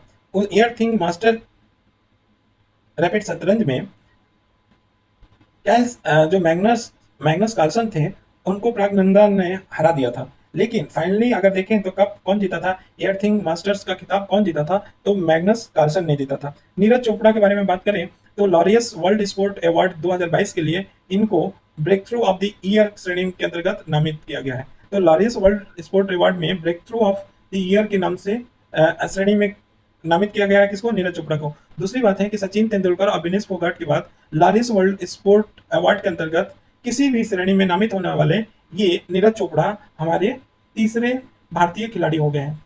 इनको अभी 25 जनवरी को 2022 को इनको परम विशिष्ट सेवा मेडल दिया गया। परम विशिष्ट सेवा मेडल किसको दिया गया? नीरज चोपड़ा को दिया गया। और पुणे की जो आर्मी खेल संस्थान था उसका नाम चेंज करके नीरज चोपड़ा स्टेडियम कर दिया गया है। ठीक, पीआर श्रीजेश ये क्यों नाम में अभी न्यूज में रहा था? तो ये हॉकी के क्या है? हॉकी टीम के जो पुरुष हॉकी टीम है भारतीय उसके गोलकीपर हैं। World game athlete of the year award किसको दिया गया है? तो पीआर श्रीजेश को दिया गया है। World game athlete of the year award किसको दिया गया है? पीआर श्रीजेश को दिया गया है। और ये भारतीय पुरुष हॉकी टीम के क्या है? गोलकीपर है। ठीक, नेक्स्ट है रॉस टेलर। रॉस टेलर ने संन्यास से घोषणा कर दिया। ये न्यूजीलैंड के क्या है? क्रिकेटर हैं। अंचल ठाकुर की बात करें तो भारतीय महिला एल्पाइन स्कीयर हैं जो अंतर्राष्ट्रीय स्तर पे 2 पदक जीतने वाली पहली भारतीय स्कीयर एथलीट बन गई हैं। तो अंचल ठाकुर क्या है? ये स्कीयर है और इन्होंने 2 मेडल जीतने वाले भारत की पहली स्कीयर बन गई हैं महिला। ठीक है ना। मोहम्मद रिजवान पाकिस्तानी क्रिकेटर एक कैलेंडर वर्ष में T20 मैचों में 2000 से अधिक रन बनाने वाले विश्व के पहले क्रिकेटर बन गए हैं। तो एक वर्ष में 2000 रन बनाने वाले विश्व के पहले क्रिकेटर कौन बन गया है? मोहम्मद रिजवान बन गए हैं। नेक्स्ट क्वेश्चन बन सकता है कि बिग बैश लीग में खेलने वाला कौन पहले भारतीय क्रिकेटर है? तो उन्मुक्त चंद है। बिग बैश लीग में उन्मुक्त चंद खेल रहे हैं और ये पहले भारतीय क्रिकेटर हैं। अब देखिए राहुल द्रविड़ क्यों न्यूज में रहे थे। तो 2021 में भारतीय क्रिकेट टीम के मुख्य कोच किसको नियुक्त किया गया है? अक्टूबर 2021 में राहुल द्रविड़ को नियुक्त किया गया। इनका कार्यकाल कितने वर्षों के लिए होगा? तो 2 वर्षों के लिए होगा। ठीक है, ये रवि शास्त्री को हटा के बने हुए। जसप्रीत बुमराह क्यों अभी न्यूज में रहे? तो भारत की ओर से सबसे तेजी से 100 विकेट लेने वाले तेज गेंदबाज बन गए हैं। कौन? जसप्रीत बुमराह बन गए हैं। इन्होंने 24 मैचों में ही 100 विकेट ले लिया, जबकि कपिल देव का रिकॉर्ड तोड़ा जिन्होंने 25 मैचों में 100 विकेट लिया था। तो कपिल देव ने 25 मैचों में 100 विकेट लिया था, वहीं उससे एक कम 24 मैचों में 100 विकेट लेने वाले कौन हो गए? जसप्रीत बुमराह हो गया। अनचर्चित खेल व्यक्ति में देखें तो कायरन पोलार्ड, इन्होंने संन्यास की घोषणा की। कहाँ के ये खिलाड़ी हैं? वेस्ट इंडीज के हैं। दूसरा है जेहान दारूवाला, ये सऊदी अरब ग्रैंड प्रिक्स हुआ था उस फार्मूला 2 फीचर रेस में, ये तीसरे स्थान पे रहे। तो ध्यान रखना कि ये भारत के हैं जेहान दारूवाला, भारतीय रेसर हैं और सऊदी अरब ग्रैंड प्रिक्स में फार्मूला 2 रेस में क्या ये तीसरे स्थान पे रहे। एस्ले बार्टी ने अपना इन्होंने संन्यास घोषित कर दिया 25 साल की उम्र पे। ये एस्ले बार्टी कहाँ के खिलाड़ी हैं? तो ये ऑस्ट्रेलिया के हैं। किस चीज के खिलाड़ी हैं? तो टेनिस के खिलाड़ी हैं। सरगेई कार्जकिन, ये अंतर्राष्ट्रीय शतरंज महासभा फिडे ने रूसी ग्रैंड मास्टर को यूक्रेन पे रूस के आक्रमण का समर्थन करने के कारण 6 महीने के लिए शतरंज से प्रतिबंध कर दिया। तो ध्यान रखना, सरगेई कार्जकिन ने क्या किया था? यूक्रेन ने रूस पे हमला किया था तो उसका सपोर्ट किया था, जिसके कारण फिडे ने इनको 6 महीने के लिए शतरंज से प्रतिबंधित कर दिया कि 6 महीना तक कोई शतरंज नहीं खेल सकती है। नेक्स्ट है झूलन गोस्वामी, ये भारतीय महिला तेज गेंदबाज हैं और महिला वनडे क्रिकेट विश्व कप में इतिहास में सबसे अधिक विकेट लेने वाले का विश्व रिकॉर्ड बनाया। तो झूलन गोस्वामी सबसे अधिक विश्व में सबसे ज्यादा विकेट लेने का रिकॉर्ड किसने बनाया है? तो झूलन गोस्वामी ने बनाया है। टाइगर वुड्स क्यों चर्चा में रहे? इनको वर्ल्ड गोल्फ ऑफ फेम में शामिल कर लिया गया है। वर्ल्ड गोल्फ ऑफ फेम में किसको शामिल कर लिया गया है? तो टाइगर वुड को शामिल कर दिया गया है। कहाँ के रहने वाले हैं? तो अमेरिका के। मिताली राज भारत की तरफ से 6 वनडे क्रिकेट विश्व कप खेलने वाली पहली महिला बन गई है। अर्थात मिताली राज ने 6 ओडीआई विश्व कप खेली हैं। ठीक है, और ऐसा करने वाली पहली महिला है। इससे पहले अगर पुरुष में देखें तो सचिन तेंदुलकर ने और जावेद मियांदाद जो पाकिस्तान के हैं, ये 6 वनडे क्रिकेट विश्व कप खेल चुके हैं। कौन कौन? सचिन तेंदुलकर और जावेद मियांदाद। ठीक। प्रियंका नुटक्की, ये भारत की 23वीं महिला ग्रैंड मास्टर बनी है शतरंज में, प्रियंका नुटक्की। अब नेक्स्ट आता है डेरिल मिचेल, ये न्यूजीलैंड के हैं और आईसीसी ने spirit of the cricket award किसको दिया है? तो डेरिल मिचेल को दिया है। किसको दिया है? डेरिल मिचेल को दिया। नेक्स्ट इंपॉर्टेंट क्या है? भरत सुब्रमण्यम 14 वर्ष के हैं, इनको 73वें शतरंज ग्रैंड मास्टर बन गए हैं। कौन? भरत सुब्रमण्यम 73वें शतरंज ग्रैंड मास्टर बन गए हैं। तस्नीम मीर, ये भारतीय बैडमिंटन खिलाड़ी हैं। कौन से? भारतीय बैडमिंटन खिलाड़ी हैं और अंडर 19 बालिका एकल में विश्व के नंबर 1 रैंकिंग हासिल करने वाली पहली भारतीय बनी है। तो ये अंडर 19 बालिका एकल में देखें तो विश्व का नंबर 1 रैंक किसको मिला है? तस्नीम मीर को मिला है। ये क्या खेलते हैं? तो बैडमिंटन खिलाड़ी हैं। हरभजन सिंह ने सारे प्रारूपों से क्या कर लिया? संन्यास ले लिया मैच। पीवी सिंधु की बात करें तो बैडमिंटन वर्ल्ड फेडरेशन एथलीट आयोग के सदस्य के रूप में पीवी सिंधु नियुक्त की गई है। क्या? बैडमिंटन वर्ल्ड फेडरेशन एथलीट आयोग के सदस्य के रूप में कौन नियुक्त किया गया है? पीवी सिंधु की गई है। ऋषभ पंत की बात करें तो ये उत्तराखंड सरकार ने राज्य का ब्रांड एम्बेसडर नियुक्त किया है। किसको? ऋषभ पंत को। वहीं जेम्स एंडरसन की बात करें तो ये कहाँ के क्रिकेटर हैं? इंग्लैंड के हैं और टेस्ट क्रिकेट में 100 बार नॉट आउट रहने का रिकॉर्ड किसने बनाया है? जेम्स एंडरसन ने बनाया है। Very important. Simone Biles, very important, America की आर्टिस्ट जिम्नास्ट हैं। ये टाइम पत्रिका द्वारा वर्ष 2021 की सर्वश्रेष्ठ एथलीट चुनी गई है। तो सिमोना बाइल्स को 2021 की सर्वश्रेष्ठ एथलीट चुना गया किसके द्वारा? टाइम पत्रिका के द्वारा। ठीक। अब नेक्स्ट आते हैं बीवीएस लक्ष्मण। तो BVS Laxman national cricket academy के प्रमुख नियुक्त किए गए हैं। अर्थात राष्ट्रीय क्रिकेट अकादमी के प्रमुख कौन नियुक्त किया गया है? तो ये नियुक्त किया गया है बीवीएस लक्ष्मण। ठीक। सौरव गांगुली की बात करें तो आईसीसी पुरुष क्रिकेटर समिति का चेयरमैन नियुक्त किया गया है। किसका? सौरव गांगुली को। प्रकाश पादुकोण की बात करें तो बैडमिंटन विश्व महासंघ द्वारा लाइफ टाइम अचीवमेंट किसको दिया गया है? तो प्रकाश पादुकोण को दिया गया है। एबी डिविलियर्स ने जहाँ ये दक्षिण अफ्रीका के क्या हैं, बल्लेबाज हैं, इन्होंने सभी प्रारूपों से संन्यास देने की घोषणा की। सुनील छेत्री वेरी इंपॉर्टेंट, ये दूसरे नंबर के खिलाड़ी हो गए हैं जो क्रिस्टियानो रोनाल्डो के बाद सबसे ज्यादा गोल्ड किया है विश्व में। तो ये दूसरे नंबर के खिलाड़ी हो गए। कौन? सुनील छेत्री की बात हो रही है, सुनील छेत्री की बात हो रही है। अब लुइस हैमिल्टन, पहली बात क्या है, ये फार्मूला वन रेसर है लुइस हैमिल्टन। और कहाँ के फार्मूला वन ड्राइवर हैं? तो यूके के हैं। और 100 फार्मूला वन रेस जीतने वाले विश्व के पहले ड्राइवर कौन बन गया है? तो लुइस हैमिल्टन बन गया है। कौन बन गया है? लुइस हैमिल्टन बन गया है। डेल स्टेन की बात करें तो ये क्रिकेट के सभी रूपों से क्या कर लिया? संन्यास ले लिया है। डेल स्टेन कहाँ के खिलाड़ी थे? तो दक्षिण अफ्रीका के खिलाड़ी थे और सबसे तेज फास्ट बॉलिंग करते थे। ठीक, योजना परियोजना को दूसरे लेक्चर में देखने जा रहे हैं। दूसरे लेक्चर में, क्योंकि लंबा लेक्चर होगा तो बोर होने लगते हैं इंसान। ठीक है, तो दूसरे लेक्चर में हम लोग योजना परियोजना से स्टार्ट करेंगे। तो जो मोस्ट इंपॉर्टेंट है संक्षिप्तियां, फिर से सुन लो, मोस्ट इंपॉर्टेंट संक्षिप्तियां है उसको हम 2 वीडियो में कवर कर रहे हैं। आप इसको देखना, 15 से 20 क्वेश्चन यहीं से आएंगे और इसको ध्यान से जो हमने बताया, सजेशन दिया, वैसा जरूर फॉलो करना। चलो, थैंक यू सो मच। दूसरे पार्ट में मिलते हैं।